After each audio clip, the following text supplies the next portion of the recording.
Welcome to Island Tea with your faves. Keep it locked in with us for your daily dose of hot tea only on WINNMedia 98.9.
Good morning, and welcome to another episode of Island Tea with your faves, Kevon and Azem, featuring Jade, Gwyneth Johnson. Morning. Morning, Gwen. It's Thursday, people. Again. Yeah. It is Thursday. You just got this. We're popping up between like Wednesday and Friday. Always, every single week. Yeah, every week. Bro. Yeah. What's the deal, man? It's becoming a thing. Yeah, I think so too. I don't mind. I mind. I just feel like sometimes Thursday just need to like not show up, so we could go from Wednesday to Friday. Oh, I see what you mean. Yeah, but you just have this way like you just mean it and. We're gonna do something about it. And until you know, future generations gonna watch us like, that man serious? That man still work 5 days a week? Yes. Right? The ghetto. The ghetto. Well, it is what it is. Everybody good? Yeah. It is what it is, yeah. Okay. Just Thursday, I guess. You guys, you sure? Cause I'm sleepy, mainly. I am tired. I woke up late. Well, I woke up before the time I was supposed to wake up. Oh, and then you do that hit back with sleep. Yeah, that sleep there does be the rough one. No, it's a wrap. Listen, one thing I had to learn to do in my life is, there are two types of sleepers. Well, wakers. There's the types of people that have to wake up gradually, and then the type of people that literally just jolt out of bed. I am not the jolter. I have to be slowly woken up. So I have to set like 4 alarms that basically piss me off to the point where I can't go back to sleep and I have to get up. I feel you.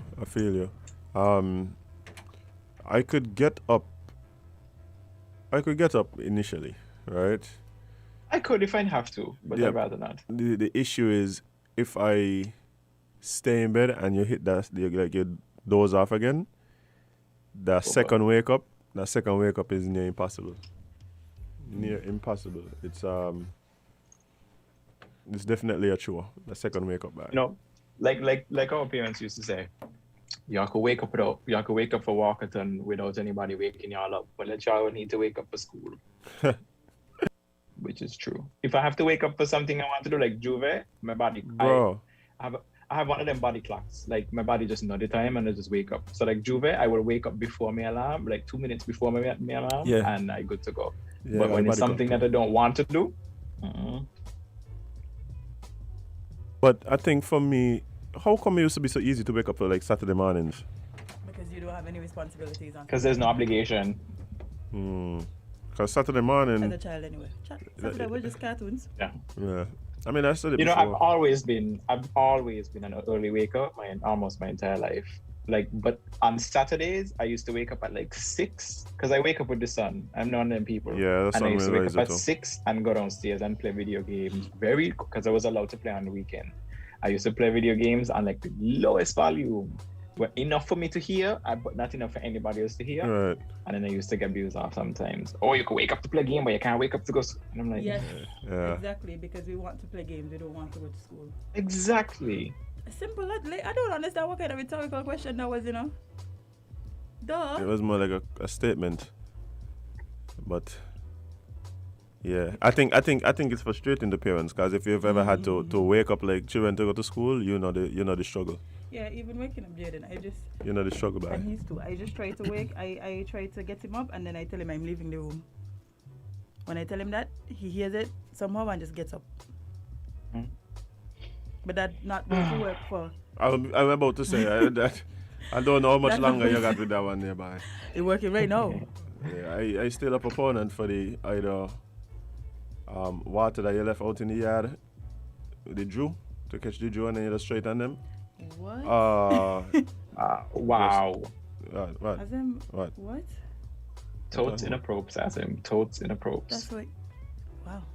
I mean, Lord. What happening?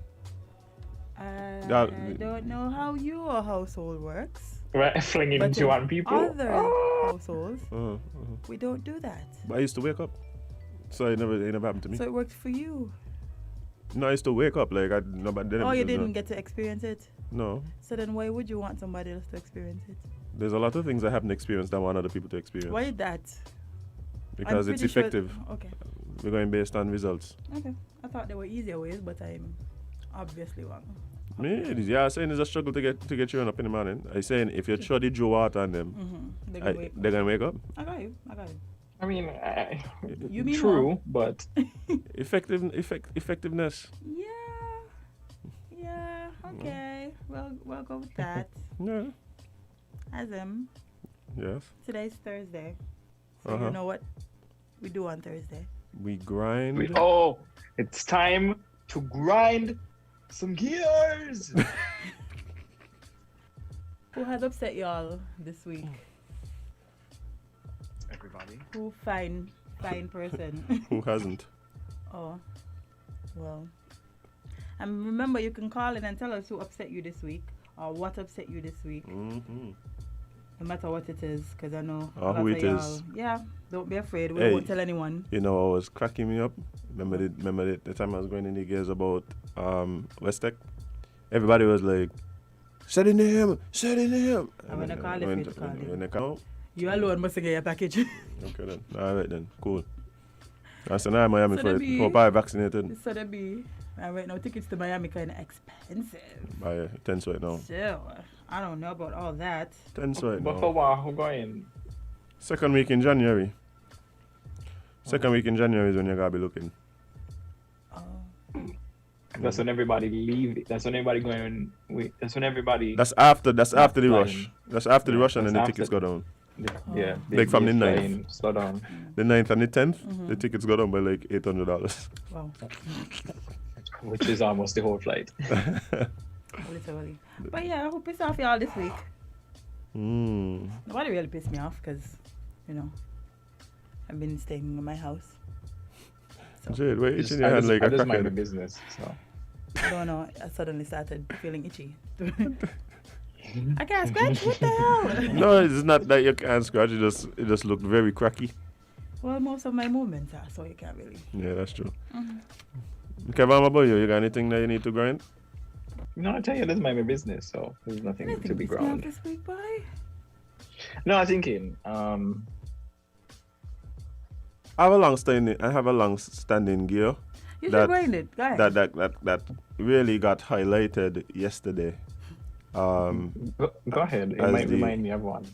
No, as we were talking to our good friends from Social Security, right? Outstanding payments. So I think this is more me just bringing some perspective to a topic that I think a lot of people don't necessarily quite understand, right? Entrepreneurs and the effect that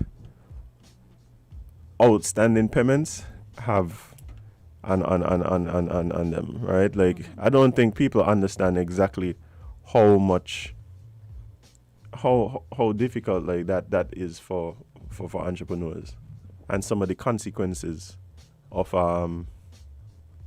people just being nasty and walk out there and paying them. Yeah. And again, I want. Yeah, keep going. I'll table mess up. Stick a pin. But and I'm going to slant this towards entertainment, because that's kind of where I'm at, right? That's where I do most of my entrepreneurial activity.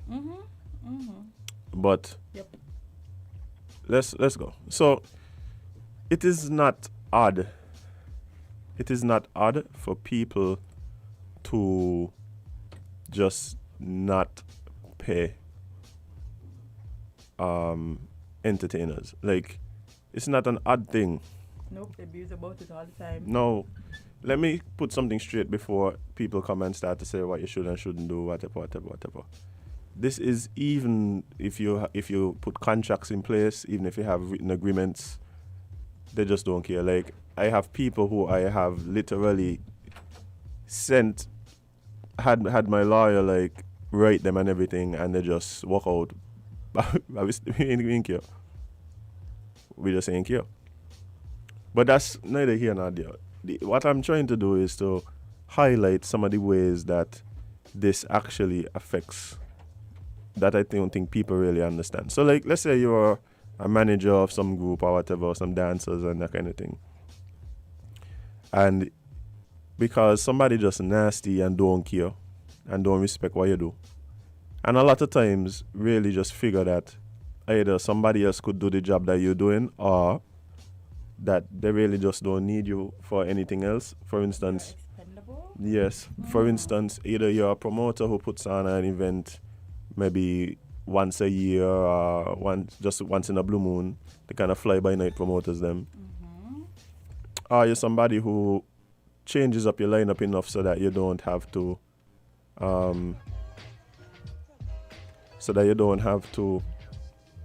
let's say, hire the same people over and over again. Then you pick and choose who you pay, and then that there does be the thing that does really upset people. How do you pick and choose to pay people that do work for you? Because you figure out that this particular band, this particular singer, this particular whatever, they are going to be a staple on my event. So what I'm gonna do is I'm going to pay those, and then the rest of them, they'll get the money whenever I feel like it, or whenever I got it enough to give them. Right, and you get all kind of weird excuse. But not like, from some experience, there are some promoters. Yes, they do that exactly. They like to pick and choose which artists or DJs or bands, because they figure, these is people that I need to have on the events. So keep a good relationship with them. Yes. And then some DJs have to be blasting you on Facebook and Instagram and Twitter and all over the socials, because they can't get the money. And this isn't only for promoters. Like, there are little entities, big entities who could afford to pay everybody on time, who choose not to.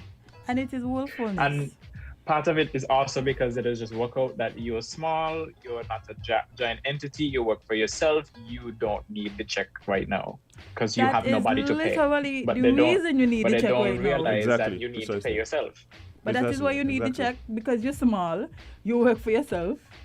You don't work for a business where at the end of the month you're sure to get paid. You depend on these checks. But I also think it all boils down to the fact that those reasons are irrelevant. Whether I work for myself, whether I have 2 staff members to pay, it does not matter. If I render a service, payment needs to be made. But let's look at the situation where it doesn't come. And bear in mind, a lot of these people who engage in this type of behavior, if they generally work a 9 to 5 or something like that, and if 1 month go and they don't get paid, all hell break loose. You're crazy. They're doing the more. If the employer decides to not pay them for 6-7 months, I got people on me from 2018 who I done send lawyer, like all kind of thing, and they're just refusing to pay. But anyway, so That would bother me so that way. And then when you have a conversation with them, because of course they stop answering your calls, of course they don't answer your emails, of course like they start ignoring you. Yeah, they start ignoring you. And then when you catch them in the supermarket, they're gonna ask you. They're gonna ask you. So why you want to make a scene? Because you owe me. Yeah. I'm like, excuse me? Because I'm upset. Like because you owe me money. Why else would I be making this scene? Like, why do you think I want to make this scene right now? And they want to be dismissive. They want to act as if like they're the victim. I saw that already. The really one time messed up part about it sometimes is the fact that it was funny. The fact that there's sometimes not pay you and then call you to say they have another. They need another service from you. That one is the funny one to me. Imagine you owe me and you want to hire me again. For you to so I did something for you in December. I don't mind, you just got to pay me everything before what? But right, I do something for you in December. It's now April. You ain't pay me yet, but you want me to do something for you in May, and you still ain't pay me. Yeah. You must owe me twice. Trust me. Watch you. Let me ask you a question. Yeah, let me see this one. Somebody owe you for services for a particular event, right? Mm-hmm. They owe you money, and then they come to hire you for the anniversary of that event. So you owe me for a year now. So you owe me. We're celebrating you owing me. That's what I'm saying. It's like a celebration of the owage. Interesting. But anyway, I trust me. I've heard some excuses from oh my gosh that people have given people. Like some people would be literally be like, I got a child to feed you. I'm like, but I got one to feed too. Like wait. But what I got to do with me? Okay. Let's do this. Okay. Apart from the obvious like issues, like not being able to, let's say, feed your child. Because you're not getting. Because imagine if everybody that you work for just decide they're not gonna pay you, then it's easy to see the situation that you're in, right?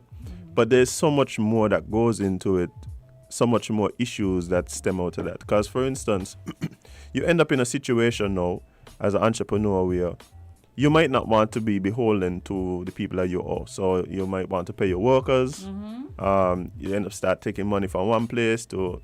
You take money from Peter to pay Paul. You end up in all these weird situations where you're trying to juggle your money and it just puts you in a very uncomfortable financial situation. Especially when you're at a point where you can't even say, well, I'm doing this until this time when I'm going to get this. You don't know. Let's look at things like a band, right?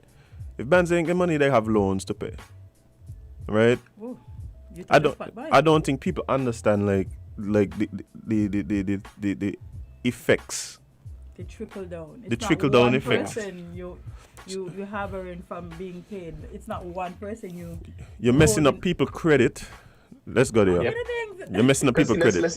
Let's even make it smaller. So, let's talk about a dancer for an event. The dancer needed some outfits to dance at the event. She decided to jump online. She used a credit card and she bought $500 worth of outfits. And she said, okay, when I get paid my $600, I'll pay off the 5 one time. She now does not have the 5 because she hasn't been paid. She gets charged a late fee and interest. She credit interest, and now she credit score starting to go down. Right. And then what? So now you affect this person's ability to even operate in the space that they're trying to operate in. Let's look at group dynamics. So imagine you have a group that is owed money, right? And because somebody refused to pay the group now has to deal with all these group dynamics where it's like they don't want to go above and beyond. They don't want to. You're literally putting at risk the entire like group. It might not last past the money issues. Cause a lot of times when things happen, there's money issues that bring it to an end. So imagine now, I've seen situations where promoters would tell members of a band, oh, but I don't pay he. And they're like, you got to pull out your emails, you got to pull out your receipts as a manager to go and be like, yo, this is what been happening, like this is what been going on, like, and so have the people in your group questioning your credibility, your ability to manage, like how you booking us? I can't guess everybody. Exactly. So then these are the things that become now even in a space where it's very competitive, right? because of the group dynamics, you're in a situation where you can't go above and beyond. You can't get the members of the group to do the things that they need to do to stay competitive, to stay on top of the game. And so you lose your market position simply because these people ain't paying you. Right? So yeah, it decreases your ability to earn moving forward. Right? Let's look, like yesterday we had Social Security in here, and this is what triggered it for me. Like, you know how much people I know telling me right now, entertainers, like, especially after being someone who I used to literally go and talk to musicians, singers, artists, and be like, yo, you need to go and sign up for Social Security. You need to, like, sometimes it slips us that you're really a small business, you're an entrepreneur, you need to go and sign up as a sole proprietor down at Social Security. So I would literally go and preach and tell people, like, this is something that I see us falling short on. And so I'm talking to some of them now, and it's like, but through the pandemic and through people in pain, I haven't been paying my Social Security, and now I don't know exactly how we're going to manage getting out of that situation. Because you have to because as now what's going on is you're making decisions. Do I pay my credit card bill? Do I pay the loan? Do I pay my workers? Do I pay my bills? Do I feed my child? Somebody gonna get left out, but you have to somebody get left out, and a lot of time with Social Security. Because y'all not paying people. Pay people. Well, y'all can't, if y'all, like, for instance, I see promoters put on events and entities put on events, and I see them pack the lineup of entertainers from top to bottom, DJs, singers, bands, and I'm like, you ever watch one of those lineups and just go, okay, he ain't gonna pay. Yes, he ain't gonna pay. all the time. He ain't gonna pay. All the time. But I'm like, well, how they gonna pay all of these people? These people are either playing for free, or they're not charging their usual rates because they ain't nowhere. No, it's just a $20 dance with a capacity of 150 people. They're getting higher than they promised. I watching some of these people. No, because sometimes people have a track record. Like, you have to watch. You know how they operate, and this is one of the problems I have, right? Again, when it's these repeat offenders over and over again, I don't even blame them no more. I blame the people in the industry. Because you know, let me tell you something. If Cane Juice used to owe everybody, right? And y'all letting us book y'all. Why?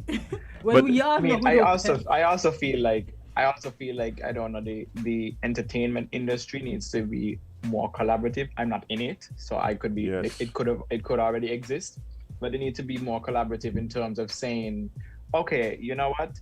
Here's a group of singers. We have this, monthly meeting, this group chat, this forum, whatever it is, and okay, Jade hired me 3 times and hasn't paid me. If you are going to work for Jade, please be aware that there's a chance you might not get paid. That's the problem. That's the problem, Kevon. The problem does be you have so people would go out and say, well, first thing, you're gonna get cussed because apparently you ain't supposed to let people know of other people's bad business practices in entertainment, and everything else you're supposed to do it. When you go to I could abuse you because my fry is soggy. I could abuse you because I get 1 hot dog and precisely. But I can't tell you how you ain't paying me. Right. Cool. So I did not know this. And for some reason, entertainers does get vilified because they speak out on the fact that they haven't gotten paid. I don't. On top of the fact that there's hardly anybody in St Kitts that gets paid what they should get paid in terms of in terms of being an entertainer. And bear in mind, me saying that out of just a feeling. Like, there's ways to work out what your service is worth. Like, but not only that, we Google it. The entertainment industry. And the thing is too, it's no, the reason. Hold on there, Kevon. Underpay you.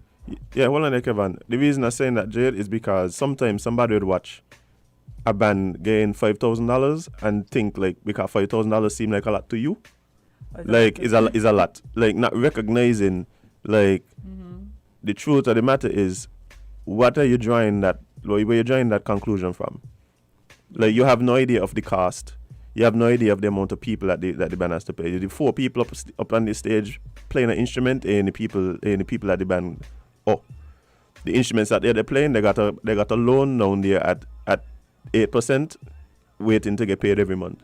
Like, you don't know the cost. So if you don't know the cost, then no one come tell me not about the price. Right? Truth. So yes, let's get that out there. And I think that's part of the reason why people get on entertainers, because they figure, oh, that's a lot of money. They don't understand like how much you have to pay. If you got an artist going up there and ain't look good, you abuse them. They sound good. They ain't look good. What make you Shensi put on a short jean pants and Kititians eat her up. Kitisha said Shensi dressed like she was going in town on a Thursday. Right. And it could simply be the fact that the person that was supposed to pay Shensi the week before she come never did, so she never had the budget to glam up her performance. Precisely.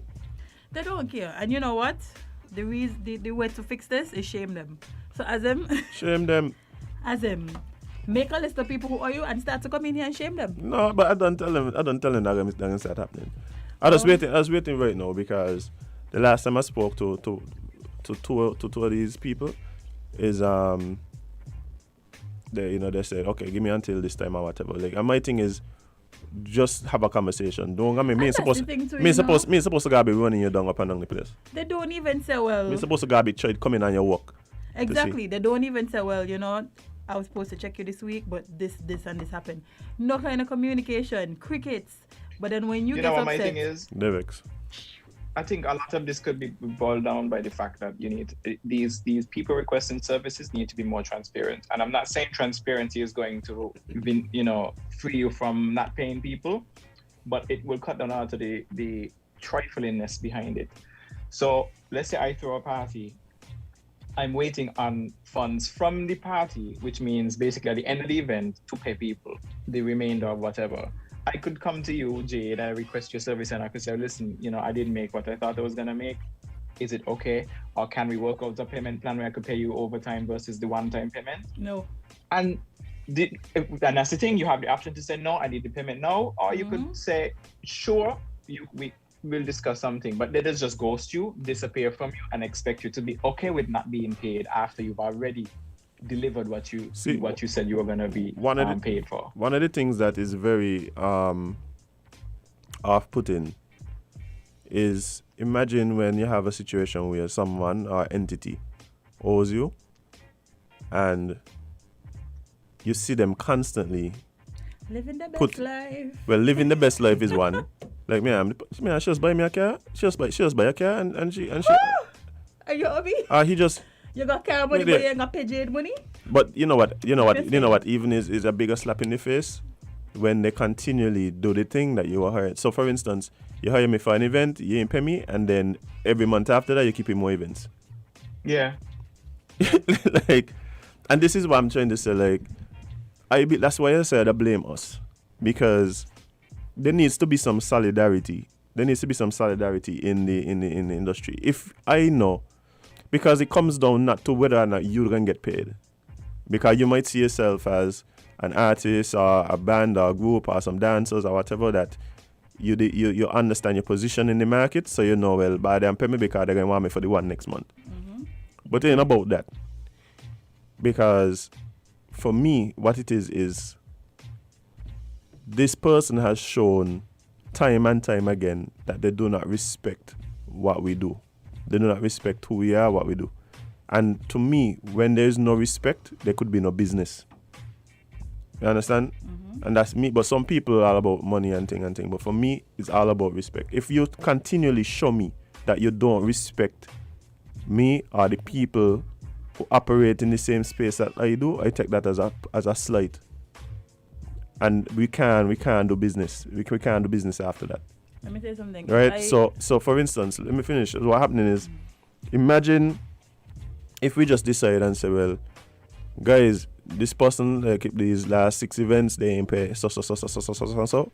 Why are we continually supporting the people that don't support us?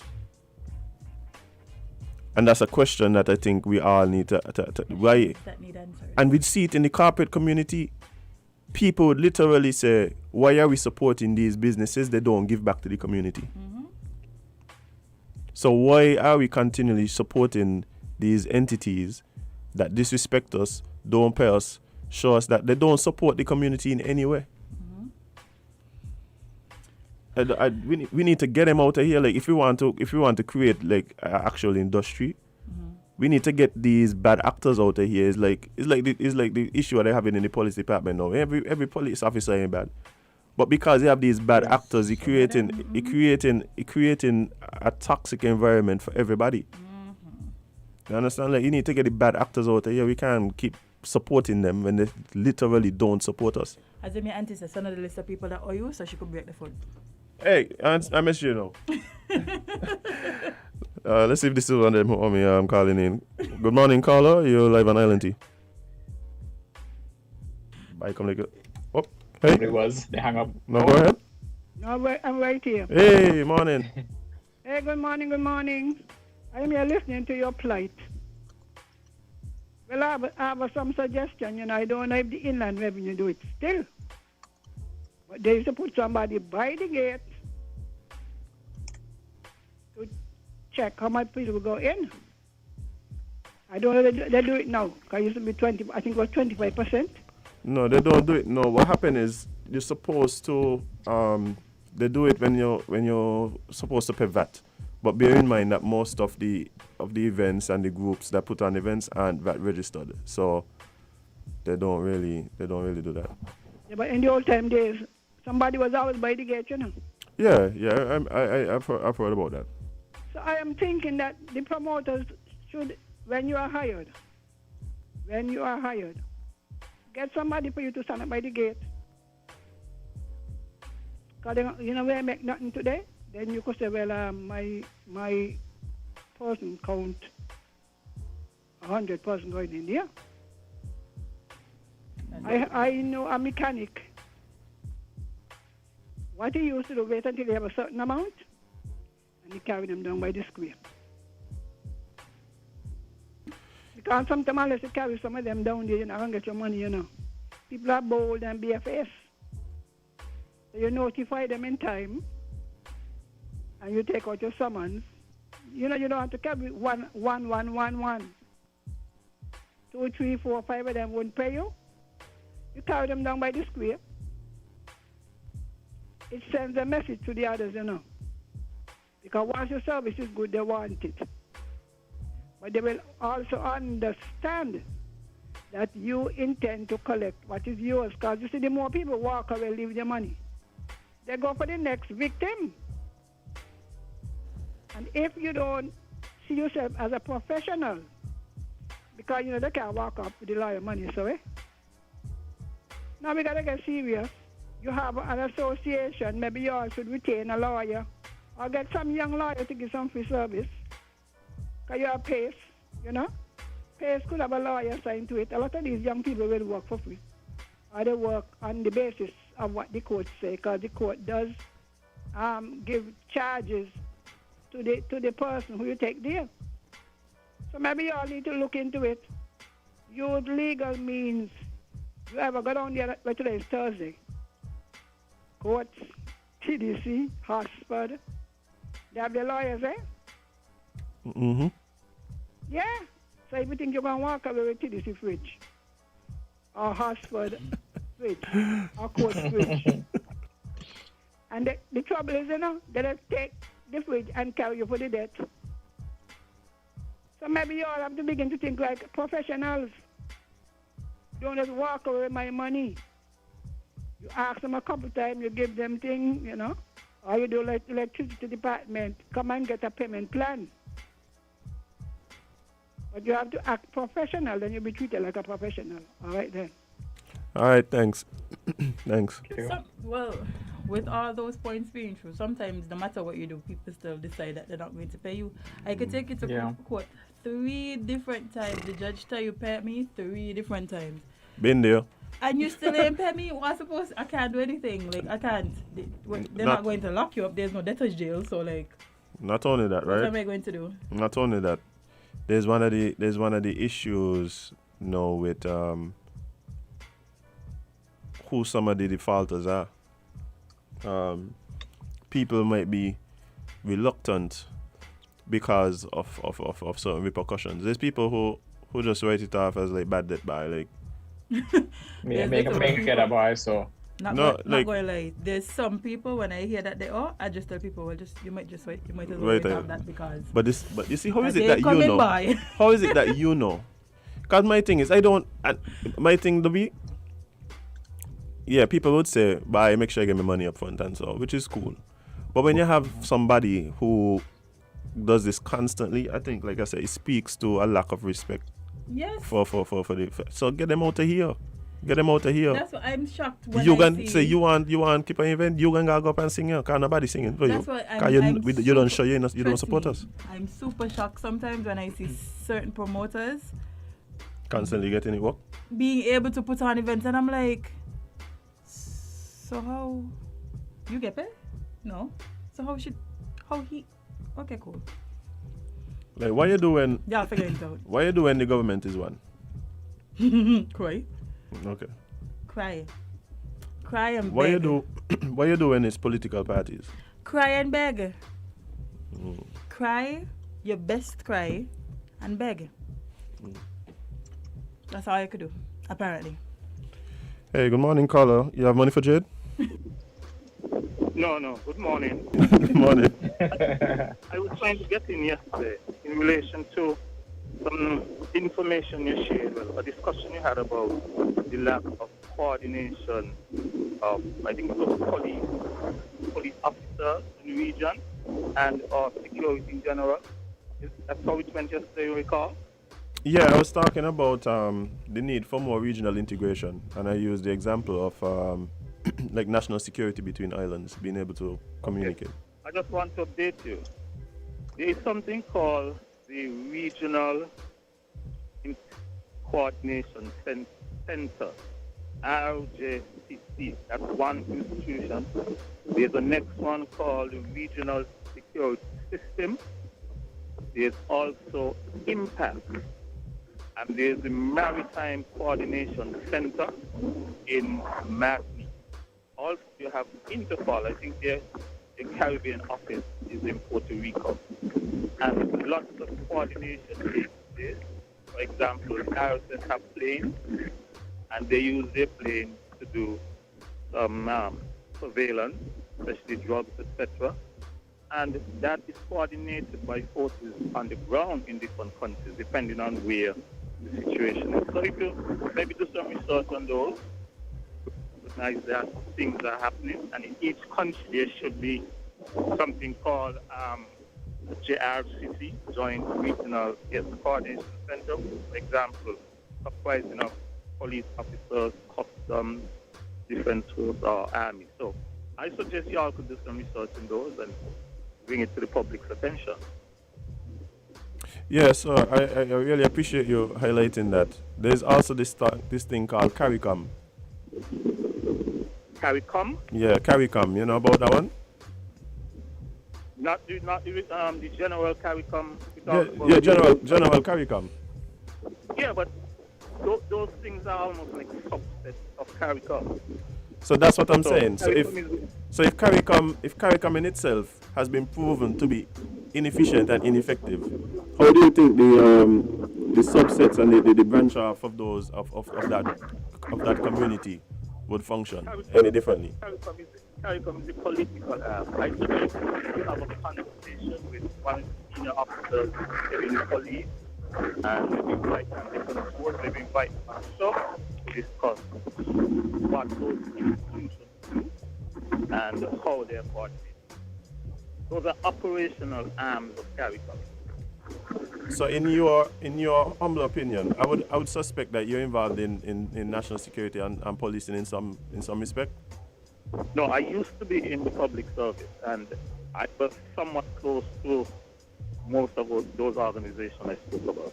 Okay, so in your opinion, those things have been proven effective and have not been hampered by the same political arm that we mentioned? I am not aware the extent of interference, if there's any. That's why I said to you, I suggest to contact the defense group and police and maybe customs, invite them on the show so that they could speak to their roles and how to system up. A lot is done in terms of intelligence gathering and operations, which is not a public thing.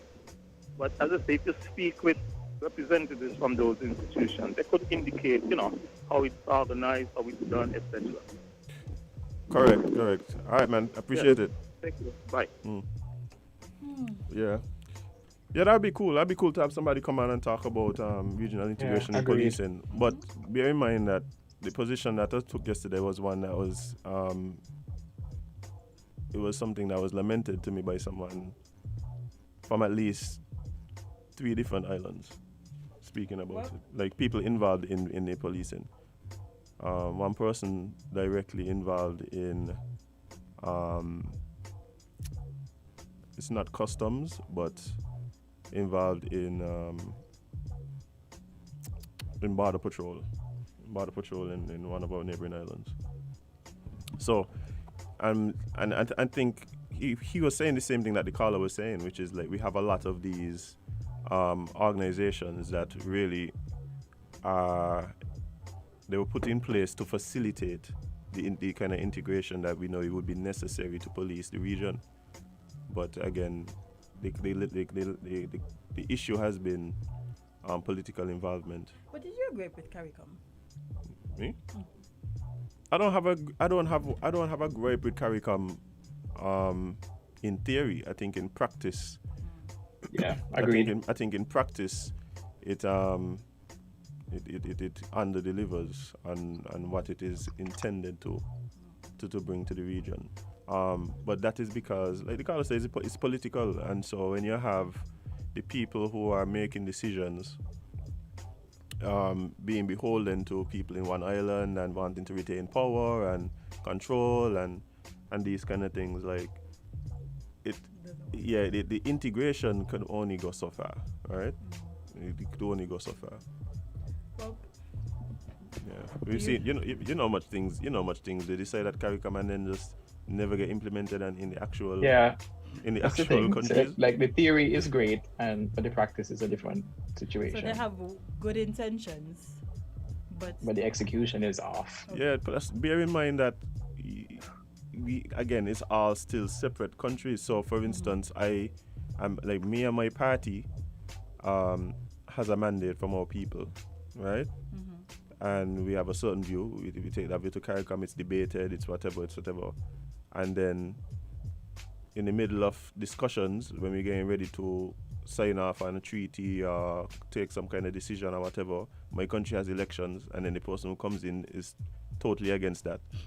And now shows up at the next heads of CARICOM meeting with a totally different thing, and we got to start all over again. Yep. And like, it's difficult because of the way that power is seated. Like, you have to understand, like in the Caribbean, prime ministers have more power. They wield more power than, let's say, the president of the United States, but with less accountability. True. So it's like, true. It's crazy. Like it's difficult in that context to have the kind of integration that we're talking about. Yeah. Speaking of accountability, not thankfully, we have a story to do in tea time where accountability is the theme. Somebody went to jail. Somebody went to jail. Wow. Yeah, man. But since we've grinded, do you feel better, friend? Well, no, because you ain't got money. I ain't got my money yet, but it was just something that came to my mind yesterday because I know so many artists that right now trying to figure out how they're going to allocate the limited resources. People that we're going to start to do y'all like Akai and call out your name. You see, Akai to just start to call them. You know what I mean? Yeah, I think putting you on blast. Happy birthday, Akai. It's sad. Oh, it's happy birthday, Akai. But it's sad that it has come to it. But I think that these people that are infamous for owing people, they need to be aired out. Get them out. Yes. Get them out of the industry. Name them out. Tell all you name them and shame them. Because naming them also will put them in a public blacklist, so people stop, supporting them. Because if you're not paying, if, for example, you can't throw an event, have a photographer take a bunch of pictures for you. You then use the photos, plaster them all over the internet, and then not. Wait, what happened? Photographers are getting bad. Especially when they Yeah, don't give up like the product. imagine Oh my you God. hold an event, your photographer spend hours up and down taking pictures. You then take those pictures, you plaster them all over social media, and then the photographer is sitting waiting for money for months. That's why, right? If I was a photographer, I would have put a big watermark on all my pictures. And in uncomfortable That's what positions. that's what they did when I took my graduation photos. That's what most photographers do. When I took my graduation photos, they sent me all, and they were watermarked to death. Okay. They were unusable. And then you pay You for can which see ones them you enough want. to see Thank what you. the pictures look like, and then you choose the photos you want. You submit payment, and then you receive them. That's it. That's the way around it. Lucky if you're lucky. And then what Sometimes they also do is not just they send them also the give you pictures a in 30 very and low 60. quality of the image too, with the watermark all over it. Don't send them in 4K 1080p. Send them in 360 pixels. And when they pay you, they get the high resolution stuff. I agree. Yeah. There's ways. Yeah, we could take it. Maybe this person have a gear there or somebody. Who knows? Yeah, I'm being told there's also a debtor's jail, but it's not for I thought they stopped small that. people. It's for entities. Yeah. I thought they stopped that. We have a caller, guys. Caller, good morning. You're live on Island T. What's up? Guys, Hello? good morning. Morning. How you guys doing? We're doing good. We're doing good. Okay, it's been a long time. But the most embarrassing thing being in self-employed, when you give one a bill and they say it's a lot of money, it's like, you guys make a lot of money. But Oh, boy. the bottom line, they don't know what your expense is. That's the whole point. They Because don't know at the the cost. end of the day, you only make money when you take out your expenses. Yep. Because the reason why I say that, right? In the taxi business.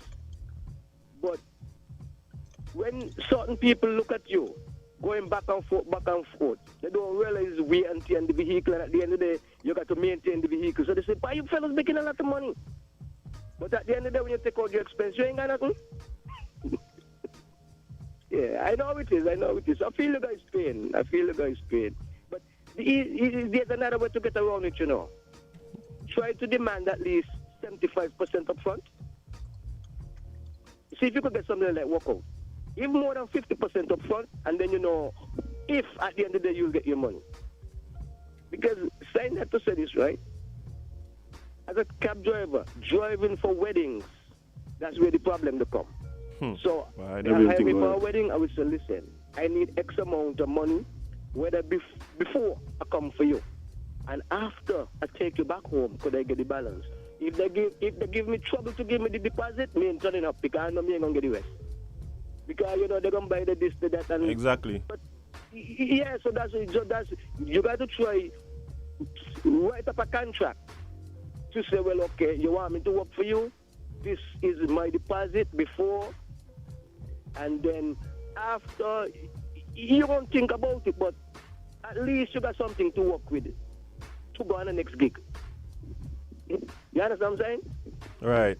Yeah. Okay, I continue listening. Enjoy y'all the rest of the day. All right, man. Thank Thanks you. a lot. All right. Thank you very Yes, much. that is a good point. Y'all don't know people expensive. So stop trying to the whole point. to create on people Yeah, prices. you don't I have know to what read you have this. to do to get I have to your read this service Chrissy going. post.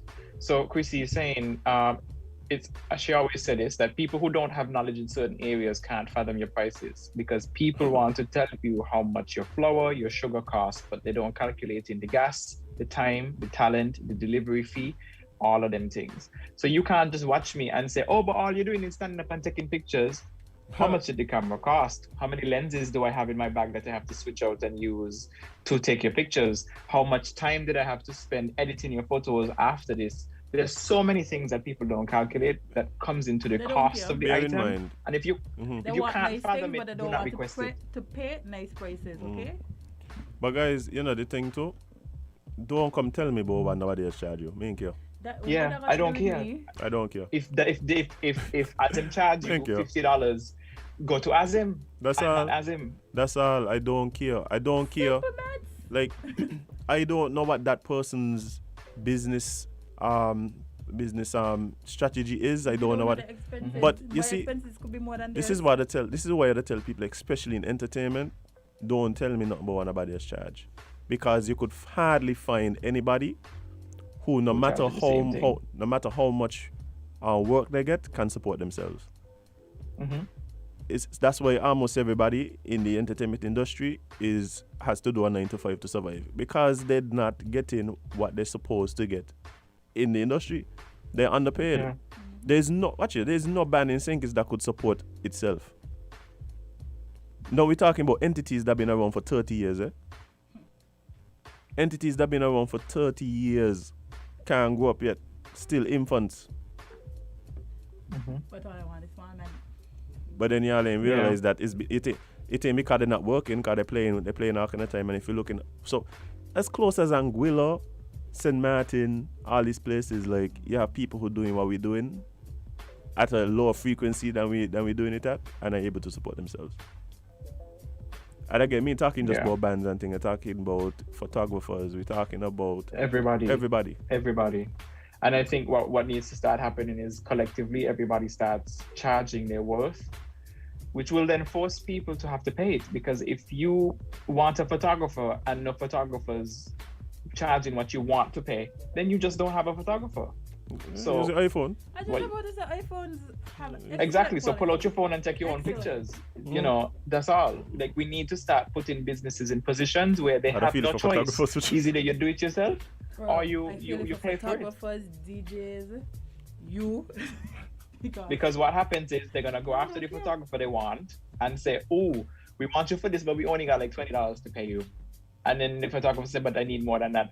"Oh, but Azem do it for me last time for 20. Okay, so call Azem. What I got to do with me? What does that have to do with me? I'm not Azem. Go ahead. Call Azem and let Azem do it. That's what I understand.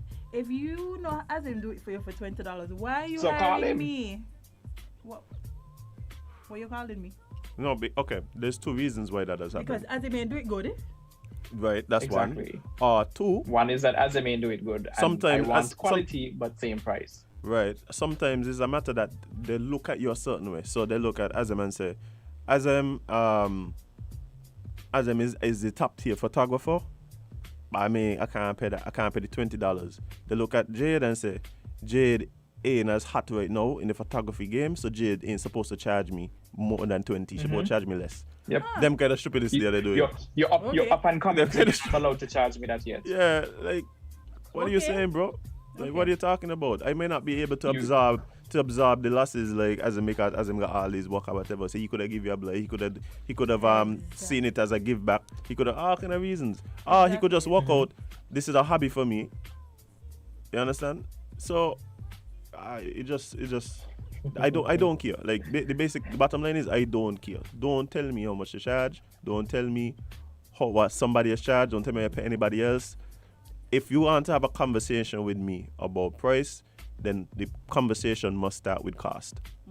If you're going to question... And somebody has brought a good point up too. Somebody just put it on the live that sometimes, using a photographer as an example, you have $20 photographer show up to FET, not to do hijab. I think we're going that one. Well, Oh, that happened. I think we did that one. Yeah, we did that one a while ago. But it's true, people get hired to do things and show up and just have fun. Take pictures on your backdrop and so and do your work. Let me don't start. Let me don't even start. And people, all service providers aren't created equal. Let's put that out there. Nope. All service providers aren't created equal. Okay. Our photographers aren't created equal, and that's not even just to say that some better than some. It's not even just that. Some may specialize in certain types of shoots, certain type of events, like that. Don't tell me. And somebody just made a very good point. Thank you, friend. She said they're going to ball down your price and try to lowball you, but when it comes to their business now. You can't ball them down. You think I could shop by the gate and be like, oh, buy, let me pay 18 a buy, or 120, let me pay 18 a buy. Let me bring in this person for free since you're already undercharging me. Oh. Give me an extra ticket since you're not paying me the cost that I'm worth. That ain't happening. But I must give you a smaller price because I'm supposed to feel something for you.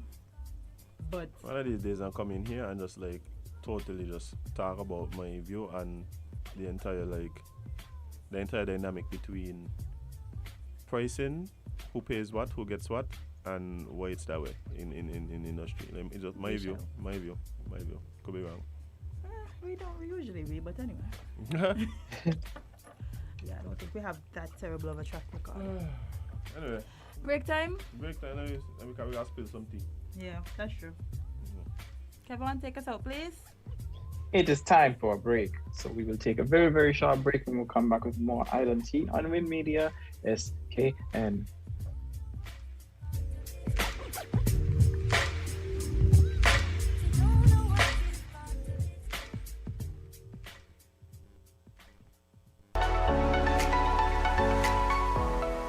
Looking for the best price on your third-party insurance? Well, look no more. The insurance company of the West Indies, ICWI, has the best protection at the best price with no deductible. What are you waiting for? Click, call 465-8753 or visit us at 1C Bird Rock Road or in Nevis number 22 Solomon Arcade, Main Street. Payment options available.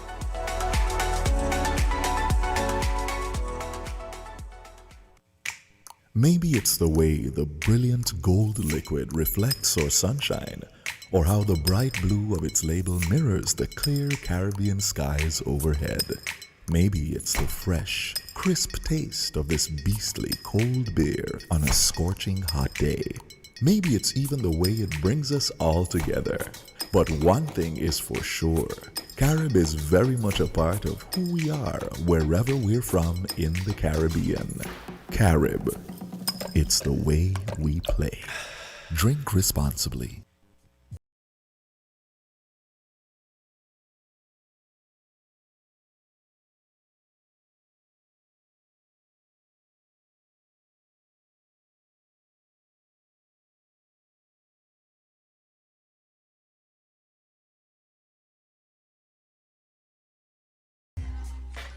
Welcome back to Island Tea with your faves, Kevon and Azem and Jade, Gwen.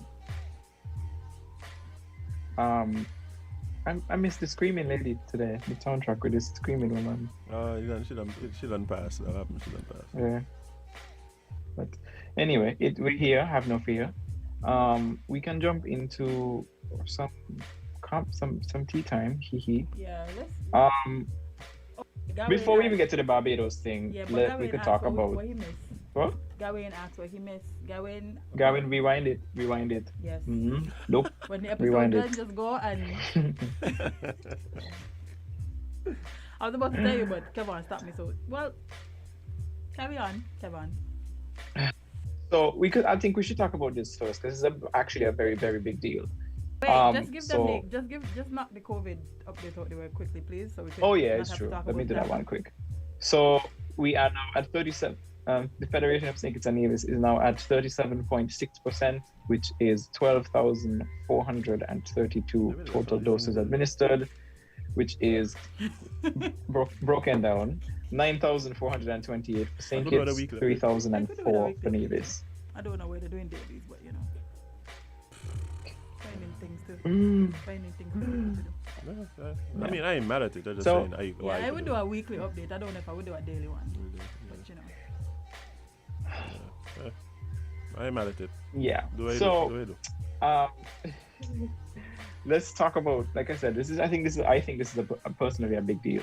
Not even personally, regionally. So Haitian passport holders can now travel visa free within CARICOM, because they now are part of CARICOM.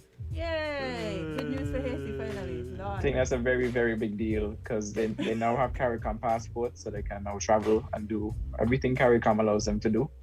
I think that's a massive win. I think this would also help to cut down the stigma attached to Haitians in the region, because we are very, very xenophobic in the Caribbean, and I feel like this would be a step towards remedying that. Because, yeah. Kev, me want the fans and bang, you know. They say you ain't do the intro properly, so sip some space juice. They say they wash off thing. They wanna wash off nothing.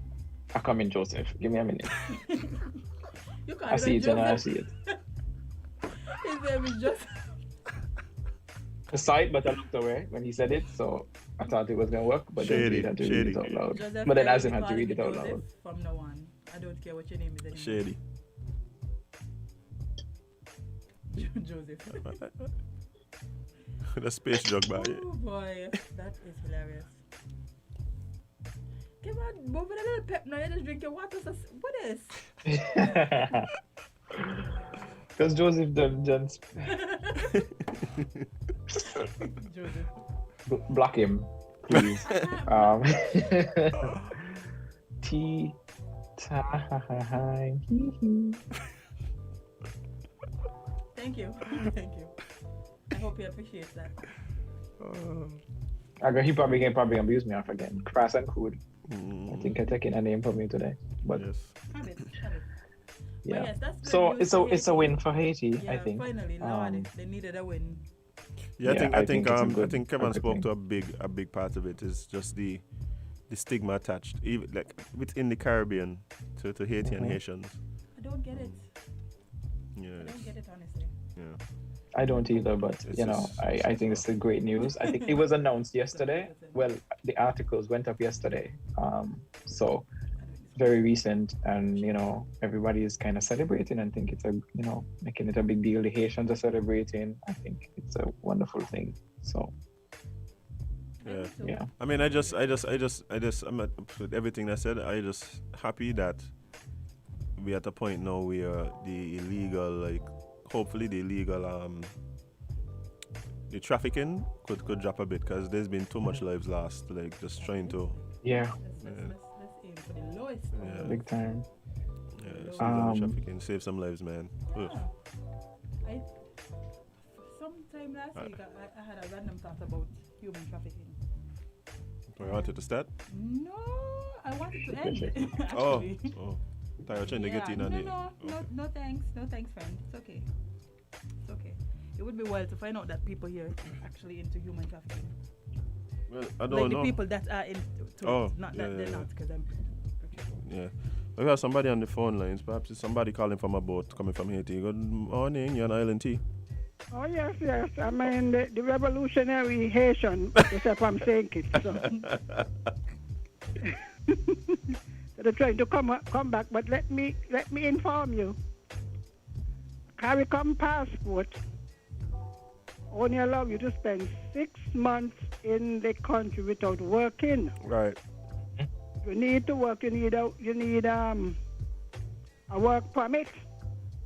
And if you were listening to Mr. Brantley yesterday, you would have heard, I think it's from the 1st of May, anyone wanting their work permit to be renewed or to apply, they must first be vaccinated. You know that? You heard that? Yeah, I think I heard something like that, yeah. Mm-hmm. So what you may have is overstaying. Once they come, after 6 months, they can be put out. Yeah. Mm-hmm. So it isn't like they're going to take up themselves and come. And of course, they will show a preference for a country like Dominica. St. Martin with the French speakers and stuff. St. Martin is not a member of CARICOM. No, but I'm saying is those are if they go to the French speakers. Yeah. Or they try to get down from Suriname to French Guyana. Mm-hmm. Suriname is a member of CARICOM, you know. Mm-hmm. Mm-hmm. So those are the places they're going to flock. They're not going to really flock St. Kitts unless they plan to be smuggled into St. Martin. Only the OECS citizens are allowed to work without the need for work permit. Right. So while we rejoice in not an easy walking in all the countries, in fact, some countries gonna use other things to keep them out. Yeah. But we still have to celebrate small wins. Mm-hmm. No, I don't know. Right now they got all kind of confusion down there. Everywhere has confusion. No, but I hate it tense right now. I know, it's worse. 80-10 right now, bye. But everywhere has confusion. You know, so they're going to request public police report and all of that. Mm-hmm. Mm-hmm. And they might end up like some Santo Domingan. Some of them do have birth certificate, you know, so they got to buy one, borrow one. You know, so it's a kind. It's good news, but it's still not the best news, eh? Yeah. You can look and see how many come. They have relatives here, so. All right then. All right. Thank you. Bye bye.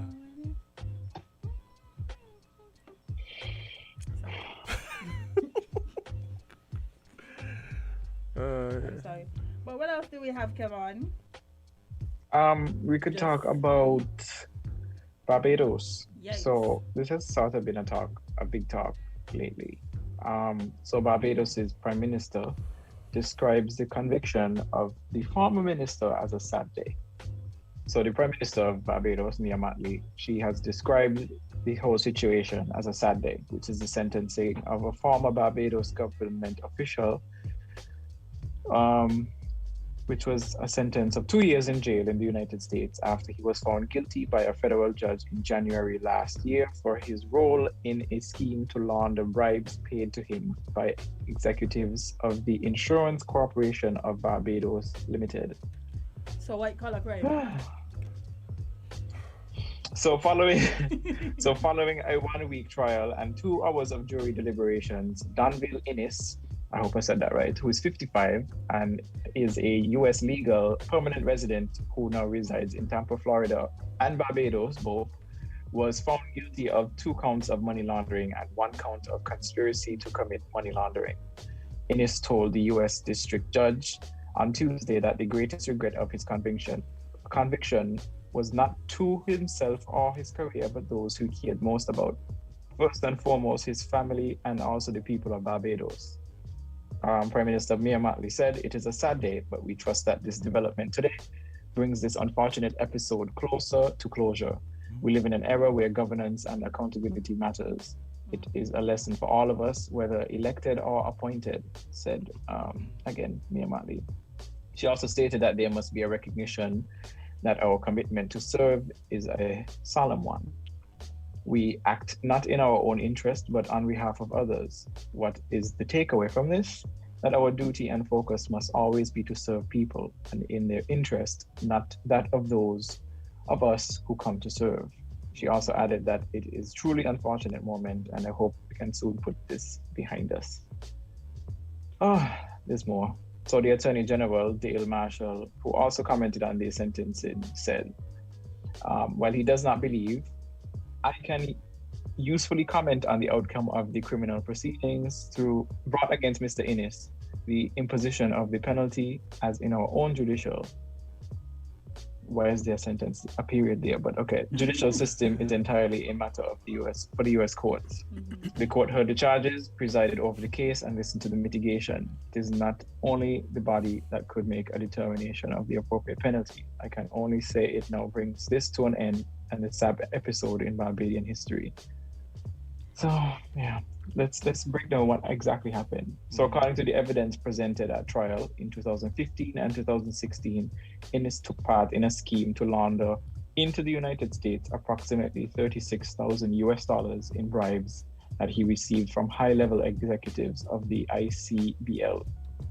At the time, Innis was a member of the Parliament of Barbados and the Minister of Industry, International Business, Commerce and Small Business. How fitting.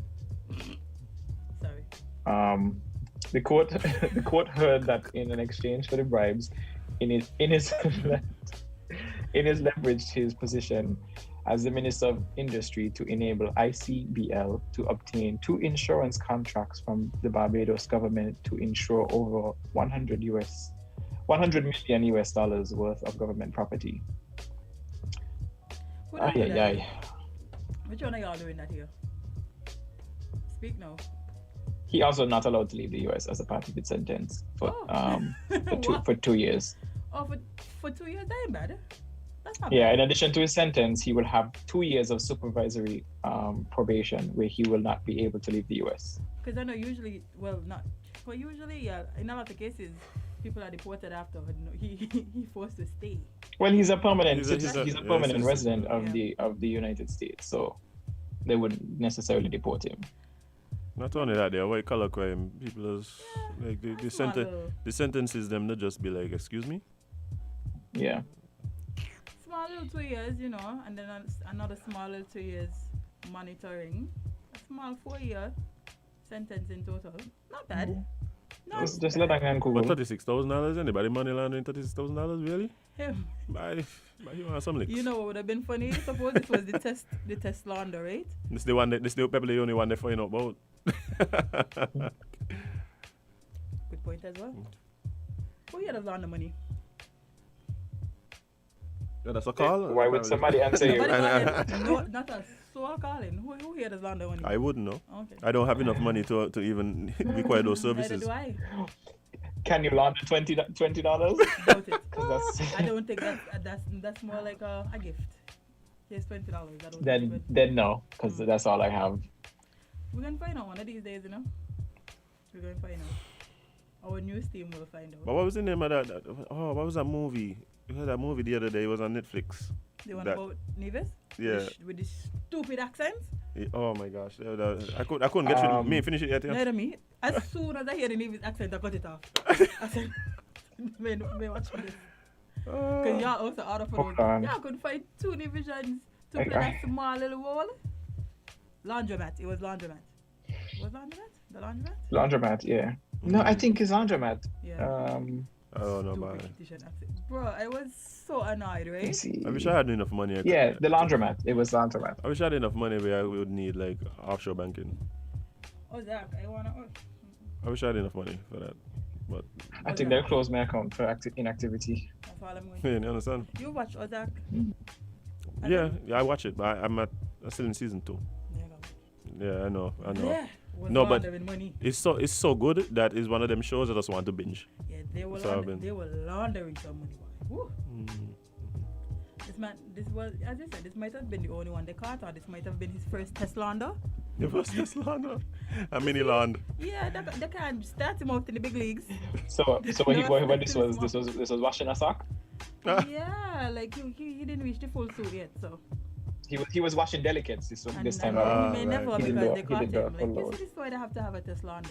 Test launder, wow. Because suppose that they catch him with the actual money. Kevon said, the man was washing the delicates. Yeah, this was a delicate wash. This Wasn't washing the towels yet. This was a light load. This wasn't sheets and towels there. Smart. But yeah, like hopefully we see more. Y'all think this is going to reignite calls for integrity in public life legislation in most of these islands? That's what I was about to say. Hopefully we see more of this going forward where people are More laundering? No. Okay. Held accountable for the laundering or whatever other crimes and corruption happens. I wonder what kind of anti-corruption laws we really have here. Yeah. I don't know. But I know we talk about the integrity in public life, and you need to that whole back and forth. We're going to ask our council to have a lawyer come sit with us. Speaking of which, go ahead. Oh. Now I'm going to check and see where we rank on the corruption scale. Oh, okay. We didn't do those numbers recently when we had a meeting. Yeah. But I don't remember what it was. But yeah, we're going to have our council send a lawyer to sit with us. Corruption index. So we can go through the corruption laws or anti-corruption laws, whatever laws that we have here that's supposed to govern the politicians. Your quotes, because y'all know. Okay.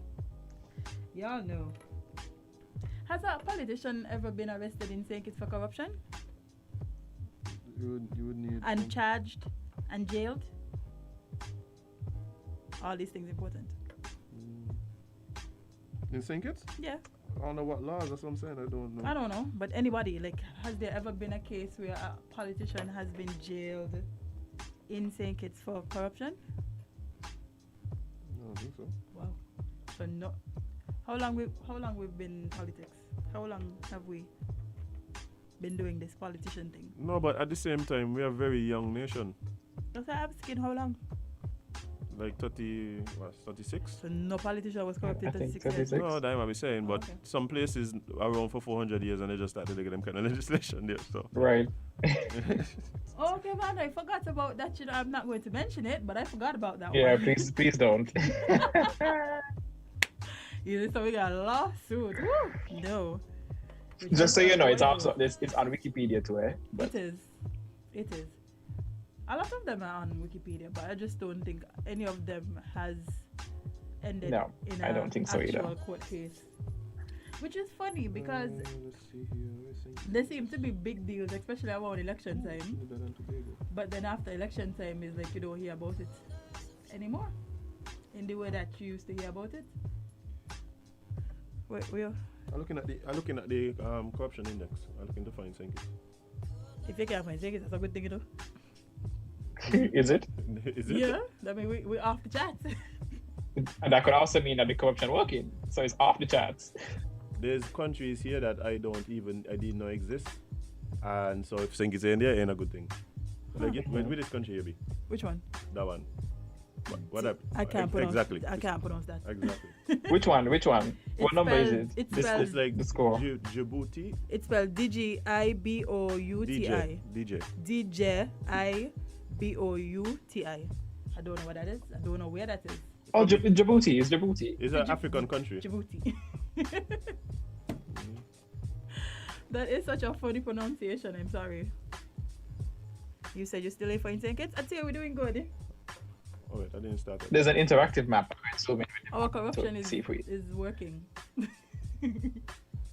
Very well. Jade, that might not be a good thing. St Kitts and Nevis. It's working very well. We're not on the index, okay? There's no stats for us. Good. Hold on. The highest Caribbean country, well, the one that has the best ranking from the Caribbean is St. Lucia, actually. Least corruption? Least corrupted. Oh, that's good. And you say you don't see St. Kitts? Well, I found St. Kitts on the map. If you click the map, it brings you to the one I'm looking at. If you click the map, it sort of takes you to the score. But when I click St. Kitts, nothing happened. Nothing? No type of corruption? Nothing? No, them. No money. No money. Maybe they just didn't have the enough information to give a proper. Yeah.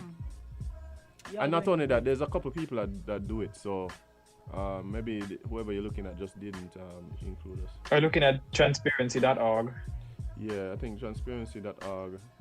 I think we were talking to somebody who they was trying to get to speak to, and we have an integrity. We have an integrity council.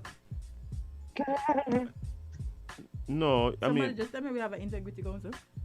We do. We didn't know that. Yeah. But that doesn't. They're supposed to. I think they're supposed to investigate instances of suspected corruption. Oh, that's why we're on the index. Because the council doing its job. Yeah. See. Yeah. I even just check Wikipedia, and we're not on Wikipedia either. Good job, council. Whoever you are. Really? You're keeping corruption low. I think this is very concerning. Why? That's not what we want, for corruption to be low? No, who's telling you that's the case? It could be that the corruption is working so well. Maybe the corruption is so well that we can't even make the list because they can't even get the information to bank us. So that's right. bad? Yes. Oh. So you prefer to be banked? Yes. Oh.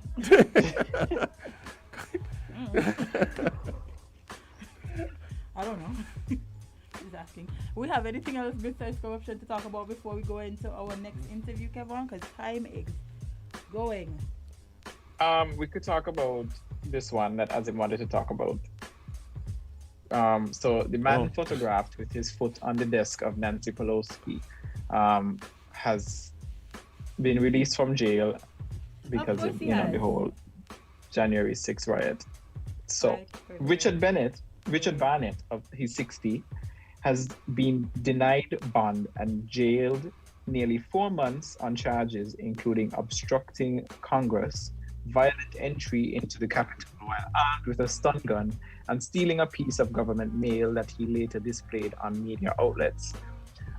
Barnett also left a note that prosecutors said included an apparently misspelled expletive and read, "Hey Nancy, Bigo was here," and he put the other name for a female dog in the letter. Okay. Which isn't a bad word. You can say it. Yeah, have at it. Go ahead. I think that's enough context. Okay. So that's kind of where I was very put off by this whole thing. That he was released? Well, no, because I think part of me unfortunately expected that to be the case. Yeah, right? I wasn't shocked at all. But what I am shocked about is the arguments that they used to get him out, that he didn't call her a bitch, even though there's a recording of him saying he left a note and he recited what the note said. But they went in and said that because he misspelled, because the man can't even spell the word. Yeah. The argument from his lawyers were he wasn't calling her that, he said biatch. Is that the biggest problem here? No. He broke into her office. Like whatever. Yeah, but that was the argument. Unless it was a death threat, but like he broke into her office. They literally stormed. I don't care what on the note, unless it was like threatening. No, it was just basically saying I was here. Bigo. Yeah, his nickname is Bigo. For those of you who want to name what the Bigo thing is, that's his nickname. Yeah, so that's his nickname. Yeah. But what I'm saying is the reason for this is they literally went to like an online definition of the term, saying that it's a term of endearment and all of this. What is the term of endearment? Biatch. But that's not. You know what? Alright. No, but that's my problem. See, my problem is like, and that is why I don't say certain words. But even if that's the case, that's not what he meant. No, but the man telling you that's what he meant. You see what I'm saying? The man telling you that's what he meant. In context, right? If you break into my office with a bunch of people, we already... Let's call it what it was. It was an attempted coup. Yes. If you do that, why would I see a note and then say, well, even though they're trying to end us all, this is probably a term of endearment. This note is probably encouragement. How does that... Because... Why does that make sense? The man just left a note for his friend Nancy Pelosi. But this is the thing that I can't understand. That's the only thing you cannot? But no, I'm not saying it's the only thing. What I'm saying is I'm choosing to highlight this because I hate to hear it. I hate to hear when... Oh, hold on. That's your argument right now? Wait. No, because we already know they're going to get off. We already know they're going to think. We actually discussed those things already. Mm-hmm. I just thought it was wild. I thought it was wild that was the argument that he used. Yeah. Don't get me wrong. I'm not surprised that he got off. I'm surprised at the argument he used to get off. Agreed. Right? Everybody was expecting him to get off. We know how this kind of thing works, but I feel like the argument chose to as the gateway to be let off. It's just insane. But not only that, and it worked. But this is the thing. Worked. But this is the thing, Jade. This is the thing. Mm-hmm. A lot of this thing about repurposing words, it is something that we as black people just do and use as arguments all the time. And then I can't use it. And that's the point. That's the whole point. That is why I don't use certain words. Because this whole repurposing word thing, don't work for you. It don't work for me. It just to be what are you saying? Whether it's a Nigga or Nigger, and I'd be yo, watch it. That they don't really swing with me. Yeah. And it's when I see things like this happen. When I see things like this happen, I just be so at no point people gonna watch and say these things don't work. It don't work. You can't take it out. Remember when Seinfeld went crazy and started I was just this as much as we use it, this thing is still there. It still feels thing. If when I've been called that, right? I've been called the N-word, right? Until I open. Until yeah. You didn't punch him? No. Okay. You don't choose violence? No, okay. It was 5 skinheads and me. Oh no, don't do that. Oh yeah. Poison. This would have been a different show, boy. But at the same time, when they heard my accent and thought I was Jamaican, then they figured okay, he ain't one of them. You ain't one of whatever they thought I was. That'll be part of it, it ain't just about black. They see you as black, urban, ghetto. Yeah, but they're white, urban, and ghetto. I'm not talking about they're cousins. Jade. So they're worse. Oh my God, what are you saying, Jade? No, they're worse. But they inbreed on a regular. And you know what's funny? I said inbreed just now, right? And I realized from the head of the crown to the poorest. Is this the culture? Is inbreeding the culture? Huh? Hello? Azem? What? Are you not saying that? Why? Because I'm not part of the culture. Break? Ask one of them. They don't ask me. I don't know. I don't keep those kind of friends. But No, say that here. Don't click the don't. I know those kind of people. Who?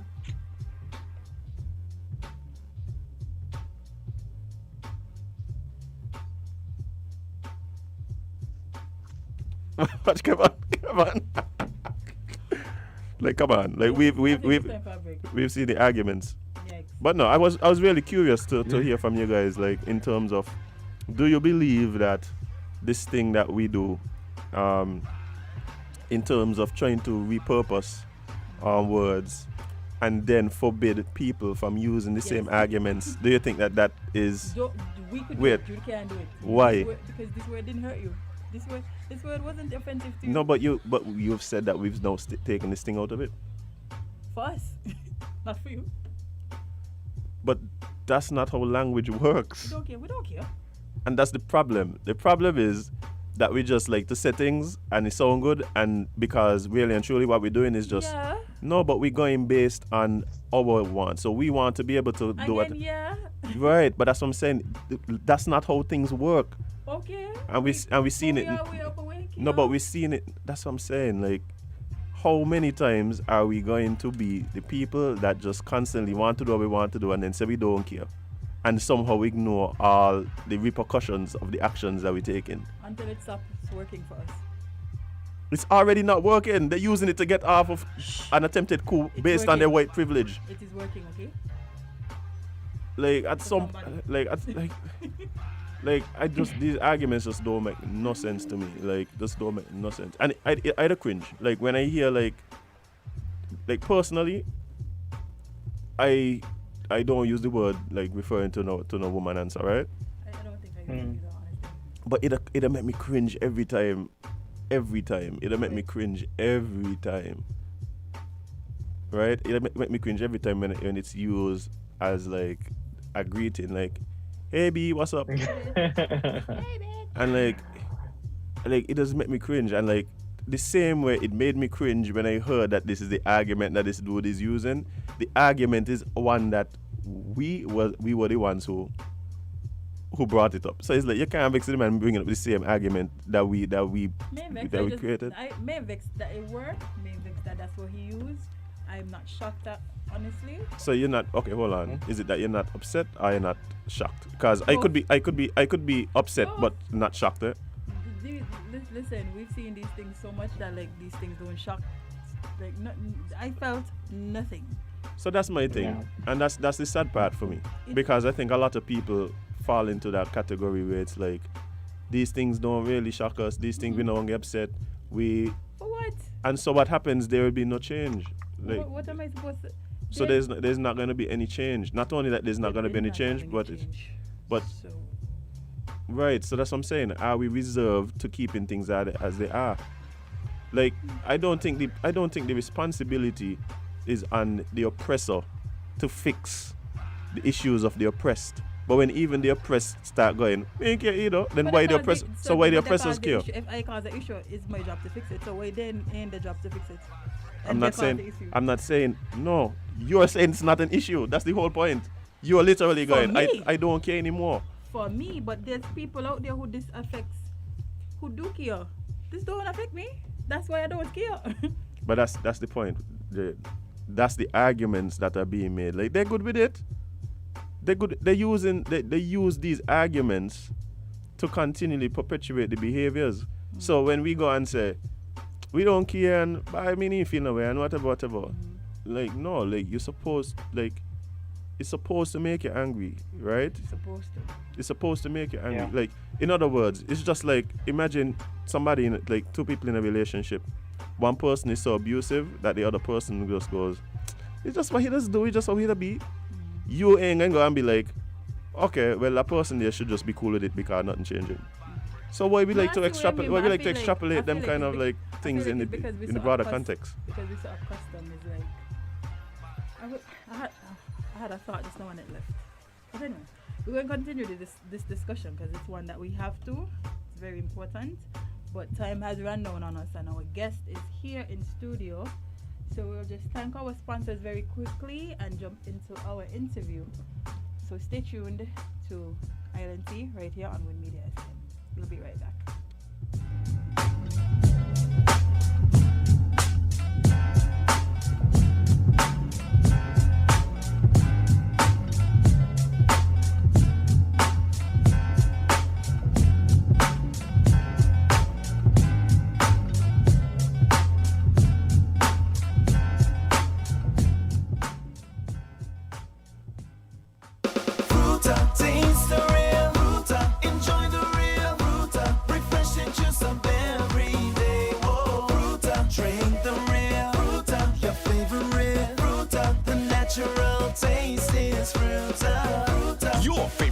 Has got a new skin with real juice within. Drink the real Fruta. Enjoy the real joy. Taste the real Fruta. Enjoy the real Fruta. Refreshing juice of every day is Fruta. Fruta, juiced right.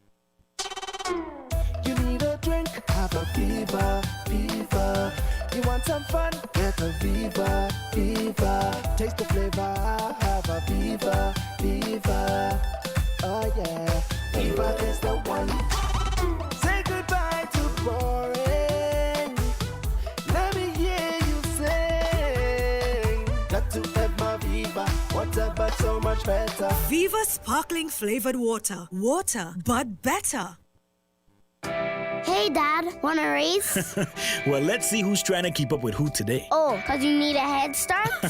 I'm already way ahead of you, son. Keep up with what matters. Joint Care supplements your active lifestyle by supporting your bones, cartilage, muscles with essential nutrients. Joint Care helps to reduce inflammation with omega-3 and replenishes glucosamine, a natural compound vital to healthy cartilage and joints. Choose the Joint Care formula that is right for you. Supplex, Complete, and Max are available at your local pharmacy. Joint Care, a part of the 7 C's family of vitamins and supplements. Fruta, taste the real Fruta. Enjoy the real Fruta. Refreshing juice of every day. Whoa, Fruta. Drink the real Fruta. Your favorite Fruta. The natural taste is Fruta. Fruta. Your favorite fruit has got a new skin with real juice within. Drink the real Fruta. Enjoy the real joy. Taste the real Fruta. Enjoy the real Fruta. Refreshing juice of every day is Fruta. Fruta, juiced right.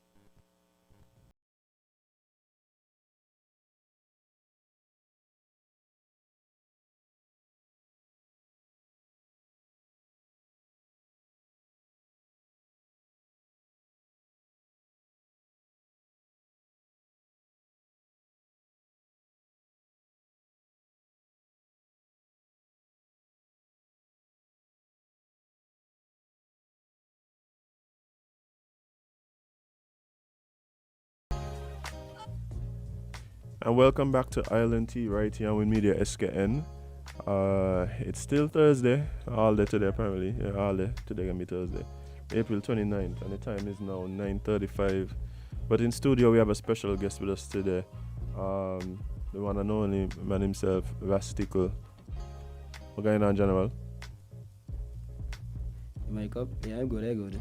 Good morning to you guys. Me never hear Jade gunshots them just now. There weren't gunshots. It was like remember the Pasheng wing panel? That's not what it was. You're embarrassing. But that's what was going on. No, I was, when the DJ hit the cues them to make all the nice sounds. Say it again then. Okay. But Stickle, how things, man? How you been? Hey, good, eh? Yeah, just going through it like everybody else. Bye, good to see you back here. Like. So how does it feel to be back home? You don't know home is home, man. Nothing beat home. I was starting to wonder if Stickle just walk out by, forget us and walk back the way. No, man. But the break went good, man. The break was needed too. Yeah. I mean, for personal reasons and other reasons, but it was needed. Right, I feel you on that. You feel refreshed? In a sense. In a sense. Yeah, because I remember when we were talking about the lockdown and the close of the borders and things like that, like I would talk about friends of mine who, had no intention to stay in wherever they were, whether it is the US, the Europe, wherever it was, and now having to, make some changes to the plans. And I remember, like, every time I say it, you would come to mind. But like I said, it's good to have you back, and since you've been back, you've been doing some big things. But for people who come back with a bang. For people who might not know who Stickle is, let us know exactly who is Ras Stickle. Okay. The first thing, the big shocker to be Stickle. That's the government name. Yeah. A lot of people don't really, people don't really know that, but that's the government name. Yeah. So Papa Stickle, give me that story there. yeah. So, some gonna know the name Stickle from Small Axe. That's where I get the name from, which is, it come from my father. So yeah, that's me, son of Papa Stick, Oldwood, founder original Small Axe. So basically, following the daddy footsteps, start my music career. And I say career, I mean like, officially, probably at the age of 15. But I was playing music probably from age of 6. Right. But I started the career from 15 with Lights Out, Big band. Yeah, with Lights Out. And I don't tell people this story all the time, like, when I start the career, talking about 15 years old, still in school. Not horsing around, like going out to play like every weekend and serious. Them thing. Yeah, 15 years old, and I'm making 30 this year. So I don't got a couple years in it. Yeah. And I'm still young. Easy. Right? So, yeah, if I'm 15, and Lights Out, I really make the name in a sense, locally especially. Lights Out, I make the name and what's not. Cause, I was the keyboardist and the backsman and what's not in Lights Out. And we had a break in 2010, and then we came back in 2011, bright and early January, and then it was all over in 12. But everybody that got the idols and the people I look up to. So, might as well Kelly and Steve them, and all in Nevis, Inky, and even Spain, and all these guys who have been in bands, and they was doing albums after albums. Right. And in Lights Out, we only did 3 albums. So I felt like at the end of the chapter of Lights Out, I felt like there's a lot more in me. Right. That still need to come out. And a lot more music to A lot more. Right. And then looking at this, man, I was like, yo, I don't even have a collection of albums I could say like I could present to people. I only have like 3. That ain't enough. So after the Lights Out chapter, that's when I figured I want to take up producing. Because I always was computer savvy, I was not. Lights Out, when I first band them come across here with laptop. Right. Before we even actually buy a rhythm box Akai. Right. Right. So I always people is a laugh. Like, when you see this a laugh, but look at us now. Yeah, everybody on it back now. into the laptop again. So yeah, so I was done like familiar with like certain DAWs like Fruit Loops, them programs where you can make music. So I just went back into it, buy me a MIDI board, went back into it. Had some Logitech computer speakers, Logitech. Some smart stuff. And I started to produce someday, and one of the first man who knocked on my door was Bagnall. Oh, okay. It was Bagnall, and Bagnall was really the one who boomed me as a producer. So Stickle, little, and that was it, like Stick. And first tune was one on Woke Up session, and that they kind of get big locally too, so that it just stamped me. And then from that I was doing producing. But, me love live playing, so I've been dabbling in different bands and so, yeah, but the producing kind of kick off from there. Yeah, Which was like 2012. 2012. Yeah. Because as simple as you see it, like, your name becomes synonymous with beats. And we've been seeing you working with not only local artists, but some regional heavy hitters as well. Right. Even really building into something, like some people would say it's almost like a collaboration between you and especially one particular international artist right now. But we don't get to that. Because you started out in Lights Out and started producing a lot of soca type beats. But a lot of people might not know that you weren't only like proficient in the wireless type of music or the soca type of music. Some of the other things you did outside of the genre. Yeah, I used to play for like cover bands as well. one of the main one is royalties. You know, royalties. A lot of people know me from royalties too. Right. So, and you know, I was playing royalties from 2000. I don't want to lie. Maybe 13. I think it's 13. You know, till 2018. Okay. So I was in royalties. A good stretch. A good stretch. You know, playing in hotels, bars, all over the ship. You know, like the tourism sector. Like. Right. So, yeah. So me and just about the pang. Right. As we just say, you know, it's the walk up at the Whalers. You know, me don't play like everything else. So, yeah, royalties was that band. But I played a little bit with Limitless already, and I think Sakoti had a band there too. You know, he used to play like over in the hotel. I used to play with Sakoti for a little bit too. Right. But royalties, right. Yeah, that was it. That was the band there. Even outside of that, like I know you would have played in, contributed to the Carnival, also in the Calypso arena as well. After I joined Grandmasters in 2017. Right. You were all over. Yeah. I joined Grandmasters in 2017. Long, short career, boy. As the bass man, as of the band. So at the very same year, you know, management, which is Wingov, big up Wingov. Wingov came to me and he was like, I want you to play for Calypso, you know. And at first I was like, dude, you know, read a paper since I was like in primary school. I remember that, you know, and he was like, no, you know.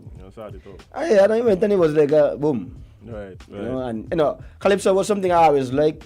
I always like it. I always like the art form. You know, to some, it would be boring, but not to me. It wouldn't be boring because my mother is a big lover of Calypso too. Okay. Along with my father, of course. Right. So I always like seeing the whole, like the hands, them, and it just looked like a different like structure, like a different like type of seriousness to it. Yeah. Than the normal, we just go to a session and we play. Right. So I always had an interest in it. So when he asked me, I was like, you know, the only thing was the reading part, but I was like, yeah, man, you know, no doubt, I'm going to do it. Right. I always like it. It's something, but I was like, I like the witness, I like the whole tent thing and all that. Yeah. So, you know, if you look at any videos you could find of me playing any Calypso, you must see me smile, laugh. You can see me enjoy myself. I look like a board. Right. You understand? Yeah, because I always like it. So. And that's one of the things too. I think Calypso they get this stigma attached to it. Like it's boring, and it is not boring. But it's not sweet like it is something very fun. Listen to them lyrics. Oh, yeah, it ain't boring at all. But bearing in mind that is a whole experience. The whole, especially tents.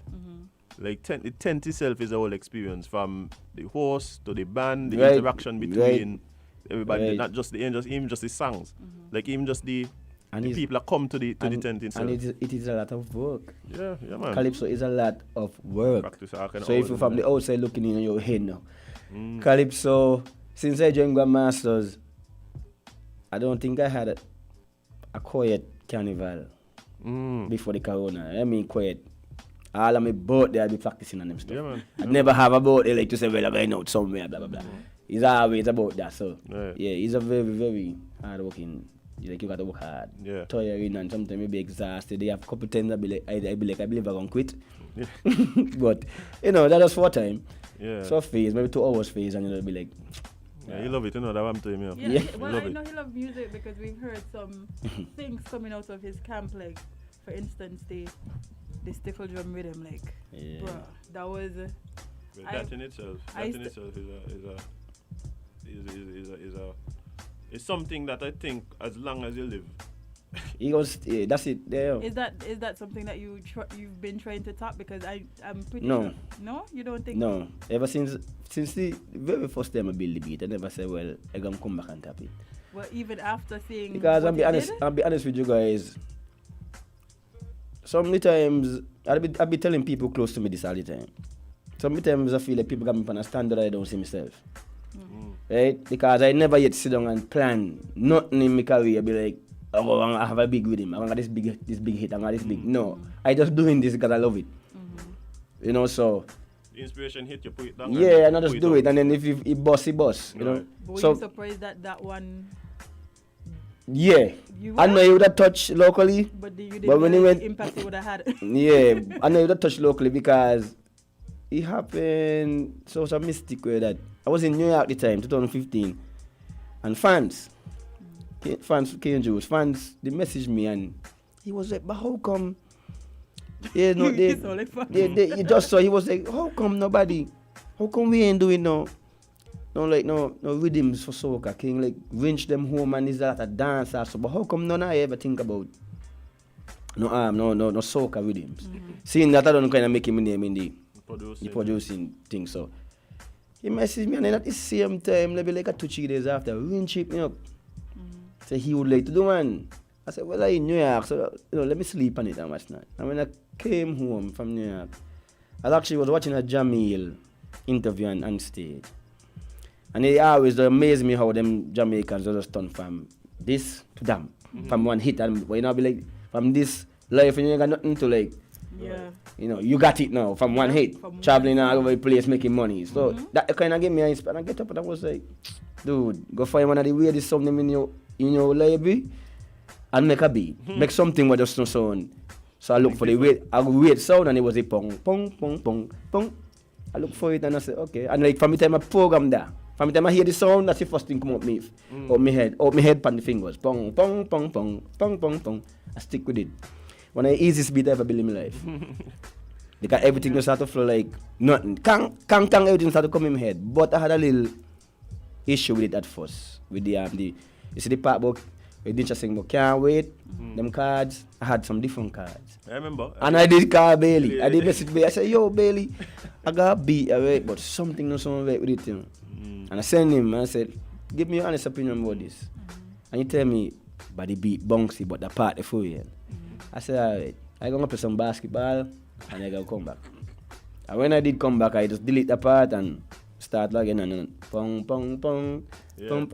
When that happened, I was like, you got it. That's it, no. That's it. That's it, right? Yeah. Get up the next day, was playing it hard in the house. Had some friends around and like from the hate them, I was like, what that? Vibesy. I said, buy the beat, but the beat got bunks. Like, it just sung good by itself. Yeah. Yeah, and I said Vinch was like, bro, this it right here. Nothing else. And then, so what was the process of getting all them artists? Winch for sure take the praise for that. Winch, but for a couple other people, I mean, I sure, Bagnol them and them man is like, brothers to me, so. Let them hear it. Nietzsche actually hear it by my brother, which is 80 West, who got the mouth shop. Nietzsche actually hear it up there by the mouth shop. I had it with him and I was playing for he and Dagger. And think he was at the mouth shop. He was like just at the mouth shop, probably left like 2 minutes ago or something like that. Yeah. And the man called him back and I said, yo, Nietzsche, come quick, come hear this beat. And from the time Nietzsche come up and I played and they had this computer system in the store and I played. Nietzsche was like, yo, what your number? Give me the beat there one time. And then he was like the first man who just like, boom. Right there with him. Yeah, he just, I guess he was antsy. Yeah. He antsy and it was so much that Vince to tell me we will do a first batch and a second. So Nietzsche was in the first batch, of course. But then when I went, all when the rhythm done out, and done hitting and thing, artists checking me by, you got a number for Stickle by? Yeah. Man from overseas calling the second bunch though, the second wave, the second batch, when I hear DJ though, I was like, Jesus Christ. This ain't real because these men supposed to be like, we got them in this kind of box, like them is R&B and maybe a reggae. But when I hear DJ, I say, Jesus Christ. So who was your favorite artist? I can't say. But I did like almost everything on it. Okay, give me your top 3. If I have to say the top 3, DJ for sure. Menace from St. Croix. Yeah. Definitely. Menace from St. Croix. Nietzsche 1 too. Nietzsche one actually give me goosebumps the first time I hear it. And when he do the collab with Benjai, I actually cry. Yeah. I actually cry. I cry. When I lie. I cry because I couldn't believe it was happening. The big artist on your yeah, I couldn't believe it. I was like, 2 years ago, I was in a band house practicing Benjai song. I have no idea that this dude gonna be on a beat of mine. So when he actually like water just come up me, I couldn't even stop it. I was like, jeez. Like on the bed and I was like, I just stare in the laptop like, and the water just come up me. I said, okay. But that'll probably be my top, but it's still hard because I like Bagnall one a lot too. thing one had a I did like Chubby one and I like Kevon one and that too. So he was still hard. Everybody went to me so good. Yeah. Was a big one. Don't even talk about Stoney, because that was an ex-shocker. Stoney one was a big one. Yeah, it was an ex-shocker. So. That's with him. He had a kind of pick. Even Sugar Bowl one had a little vibes to me where I was like, but yeah, I like Bowl one, you know, Bowl one. I can't even remember who I was on this with him. Yeah, everybody you with somebody was under with him. Yeah, Chubby, Alex, Shano. Buki and Sham from Anguilla. Yeah, Buki and Adamo was on it too. Yes. Yeah. Adamo as well. That's how I met Adamo.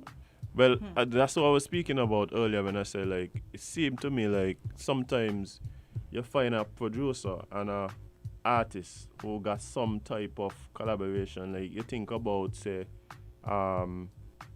like Timbaland and Justin Timberlake, right? Like, you just, what his name, Just Blaze and Jay-Z. Like, it just to have these producer artist combination that does seem to work. You could say like back in the days, Cartel and Not Nice. Yes, exactly, exactly.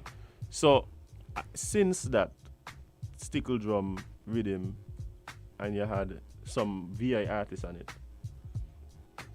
Adamo being one. Since then, you would have gone on to what I would certify as hits with the same Adamo. What was that progression like? Well, okay. Well, Menace, I would say Menace. Well, the both of them kind of put my name a little bit in the VI. Where you find now, you know, rest in peace, Kyle, all these guys, and me start to get cool, right? You know, the names start to get familiar in the VI and what's not. But with Adamo now, Adamo is a guy, like he work ethics up there. Like he always want something, he always want to work. Always pushing. He always pushing, so. He had things there.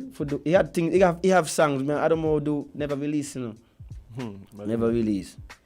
And he's a guy. I want to think he have like a setup or something like in the bedroom or something. You send Adamo one thing, and then he's like, next day you get it at the same night. Yeah. So the first one was the Sugar Daddy. Yeah. And the job with him I had in 2017. And I did that to make a contribution for the carnival, and you know, on the behalf of him, like the management, which is Kev. Yeah. Reached out to me and he was asking me like if he ain't got nothing, and so I was like, but why I don't think Adamo gonna like. Well, really? You think so? I sent him, and Adamo sent me back the demo. It's probably the same day, same night. And they actually going to play. Masters had a gig somewhere, they going to play, and he sent it before to go. And I sit down in the phone, I was like, Jesus Christ, this dude ain't real. Like he lift up the beat. He lift up the beat, the Sugar Daddy, and then you know the carnival cruise, the festival will be basically on the same time like ours. Yeah. But more they go more into the new year. Yeah. So I could remember I think I was coming home from a royalties gig now, a Sunday. Someday it was, and I get a call from them, and I hear this lot of noise from Kevon and all these man, and it was like, what? I was like, yo, we win. So win what? Adamo just win the party man out with Sugar Daddy. I was like, you gotta be kidding me. What? What? I was like, okay. So, you know, that's the next one. So that became a big tune in St. Clair too. And he started to pick up a little thing now here, and then he went down to Sexy Dance. The Sexy Dance still blowing up the place. Right. Till now. Sexy Dance. I don't give people the story about Sexy Dance. Sexy Dance was, I did just bought a machine, Native Instruments, a machine, basically to normal people, a reading box. And I was only testing out the reading box. I was testing it out and I knocked the beat on it to test out the machine, just to test it out. I knocked the beat, just to test out the beat, you know, the machine, to make sure I know what I'm doing. And because I used one before, but it was a while. So I just tried to familiarize myself with it, you know. And that was not the beat, it was nothing serious. It really was nothing serious. If it was up to me, I would delete it. I just knock it to like test the machine. That's why it's so empty, and I just knock it to test it to make sure my quantize them right, you know. I come make, you know, that's why the can. I make sure I got it down, pap. The dude hear it. He was like, don't do nothing else to this. Just send it. Send it. And then send back Sexy Dance. Actually, he don't hear things in the beats and nobody say, oh, he don't write the rhythm them in different. Yeah, he like stuff like that. He like empty stuff. Yeah, I guess he's more for the vocals. Yeah. You could play with it. Right. But it's been a constant stream of hits after hits with all sorts of artists, local and foreign. Right. But you know, you're wearing the shirt in there. I see you got a shirt in there with 3 letters on it. What it said JTS Entertainment. Quickly, because we run out of time, but let us know quickly about what's that about. JTS basically is just Botubap and me, Stickle. You know, I came home, there was a mission, but the mission, you know, it didn't pull through. So, you know, with little advice from my father, and even Jasper was giving me little hints. I wasn't really paying attention to it because my mind was like trying to go somewhere else. But, you know, talking to my father and them, I was like, yo, you see how the game changed now, home. Right. You know, where bands not really doing this thing that full. Corona kind of and Corona doing whatever, so, you know. And I was like, but I have all this material for real, you know, because when I was not in America sitting down it, I have all this material. Yeah. Where I can't waste it. The first thing I remember was to do a rhythm mix. I said, but I mean wasting my stuff on the rhythm mix. But thank God I didn't do it. It turned to this, so. You know, I say, yo, just let me try push, you know. They will, you know, because you see these like artists now going to perform. You might see a mention on the middle as an artist, like an artist, you know, representing Sugar Band and what's not. Chubby, Smiley and David, whatever. So I say, let me do it like that. But you know, we're doing it on Tubap too, as well, you know. And then we just kick off something. So you guys like so happened. You call them over by you to practice and record a live like how that? Yeah, he was like the live ripping up the place. Yeah, because he was like, okay, we had the idea, and I tell Jasbo, call to Bob, you know, because you know the father gave me a little insight that the dude really interested in them stuff, even though I didn't see it like that. I said, okay, so I tell him call to Bob. You know, to Bob is a man down, and it's us. Yeah. He gonna be down. So we talk about it. Thing was the Tuesday. The man came maybe the Thursday. We do a run through. The Friday. We do another run through. The Saturday we were supposed to go play for Jazzbo, like a little backup thing, by this party. Didn't bother happen. But these man have a joy for music. So Tupac was like, well, we're going to my stick again tonight. Right. I was like, okay, I think I'm going to record it. I record it, that's the live. Imagine. So you only like 2 days. Yeah. You only touch 2 days and that's the live, the Saturday. Put the live this 2 days. Wow, put the live this Sunday. Because it kind of hit me like a wave too. Like I remember I was driving to Olo actually, and a bus pass, and I hear this thing. I said, "But me know that there. What that be?" But I thinking maybe it's one of them young band, Tension or one of them band or something. And I said, "But no, that they sound like Jazzbo." I said, "But no, that they sound like Tubap." And then I asked a question, and the man said, "But no, Stickle them got this new thing here." And then they send me the YouTube live or whatever it was, and I was like, "What? But man, is this going on?" But since then, it seemed like it thing just turn up real quick, real fast. It turn up, but not enough to me though. Not enough to me. Right. I had somebody believe, you know, I still laying reach nowhere. That's how I see it. You know, there's a lot more work to be done. Still pushing. A lot more work to be done, and I don't tell people this. Like if you hear JTS now, from when you hear the live I just dropped like 2-3 weeks ago, it's not the same. It don't change. It don't change. So, but now we're at the point where we're trying to get in with bassman and a drummer. We're not trying to be full, but in case. Right. Just in case somebody say, okay, I need you, but I need a full band. Right. They got an option. We got the option. Right. But you know, the JTS thing just showed me a kind of, you know, it revealed to me a chemistry where I didn't know the three of us would have got. Right. Because it's only chemistry can make that happen in 3 days, you know.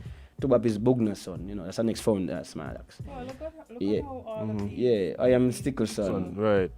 So he's like a second generation. Yeah, he's like a second generation. So he's like, that is fascinating. yeah, and you know, some of them would laugh at the switch because I was like in Smarlax, Bugner was the keyboardist and the bassman, my father was the singer. Right. And now me is the keyboardist, the bassman, and Tubap is the singer. Right. So he's like, yeah, so, and you know, Tubap and Jasbo, that's a duo right there. Yeah. From long time. Long time. So, still limitless everything. Right, so the chemistry, you know, with them, I was always there, but when we come in now, he's like, he's like, okay.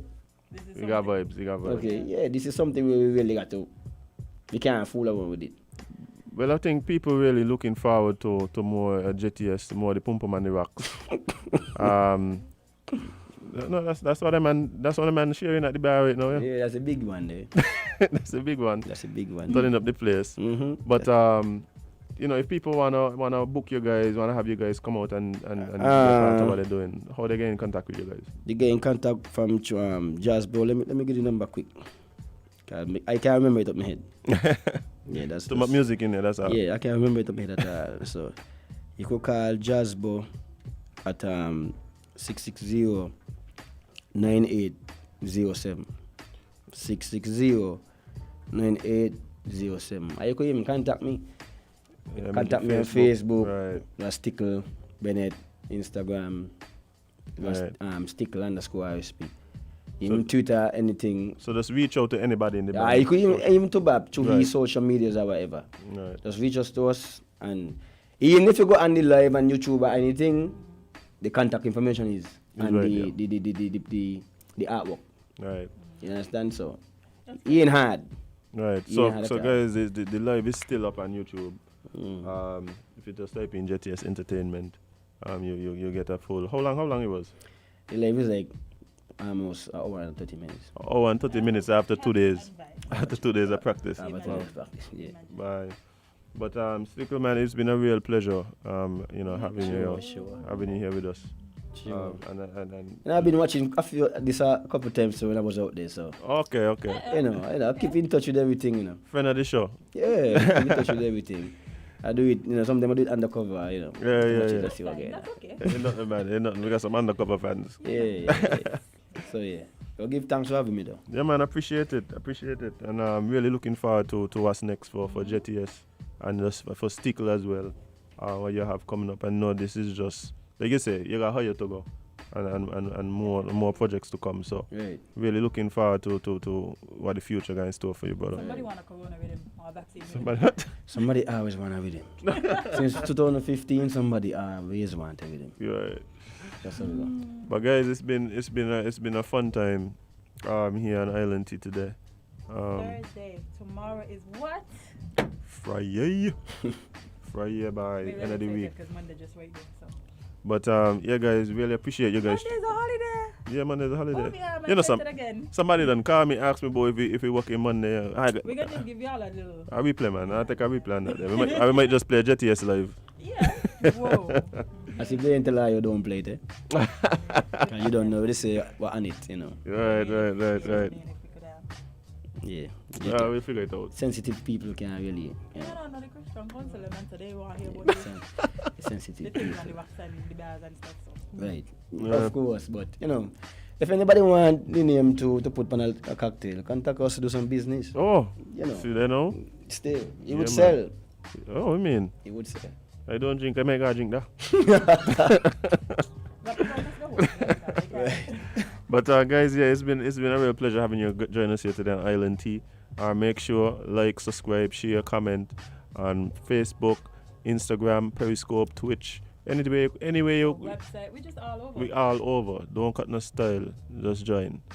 But yeah, looking forward to tomorrow. We're gonna have an amazing show for you again. As usual.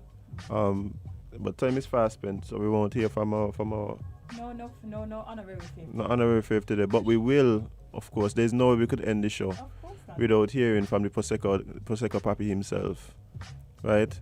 The Chapstick Don, Spaceman X, warm-blooded general himself, Kevon Hanley. You can't be everybody's cup of tea because you is not a mug. See you tomorrow and not Monday.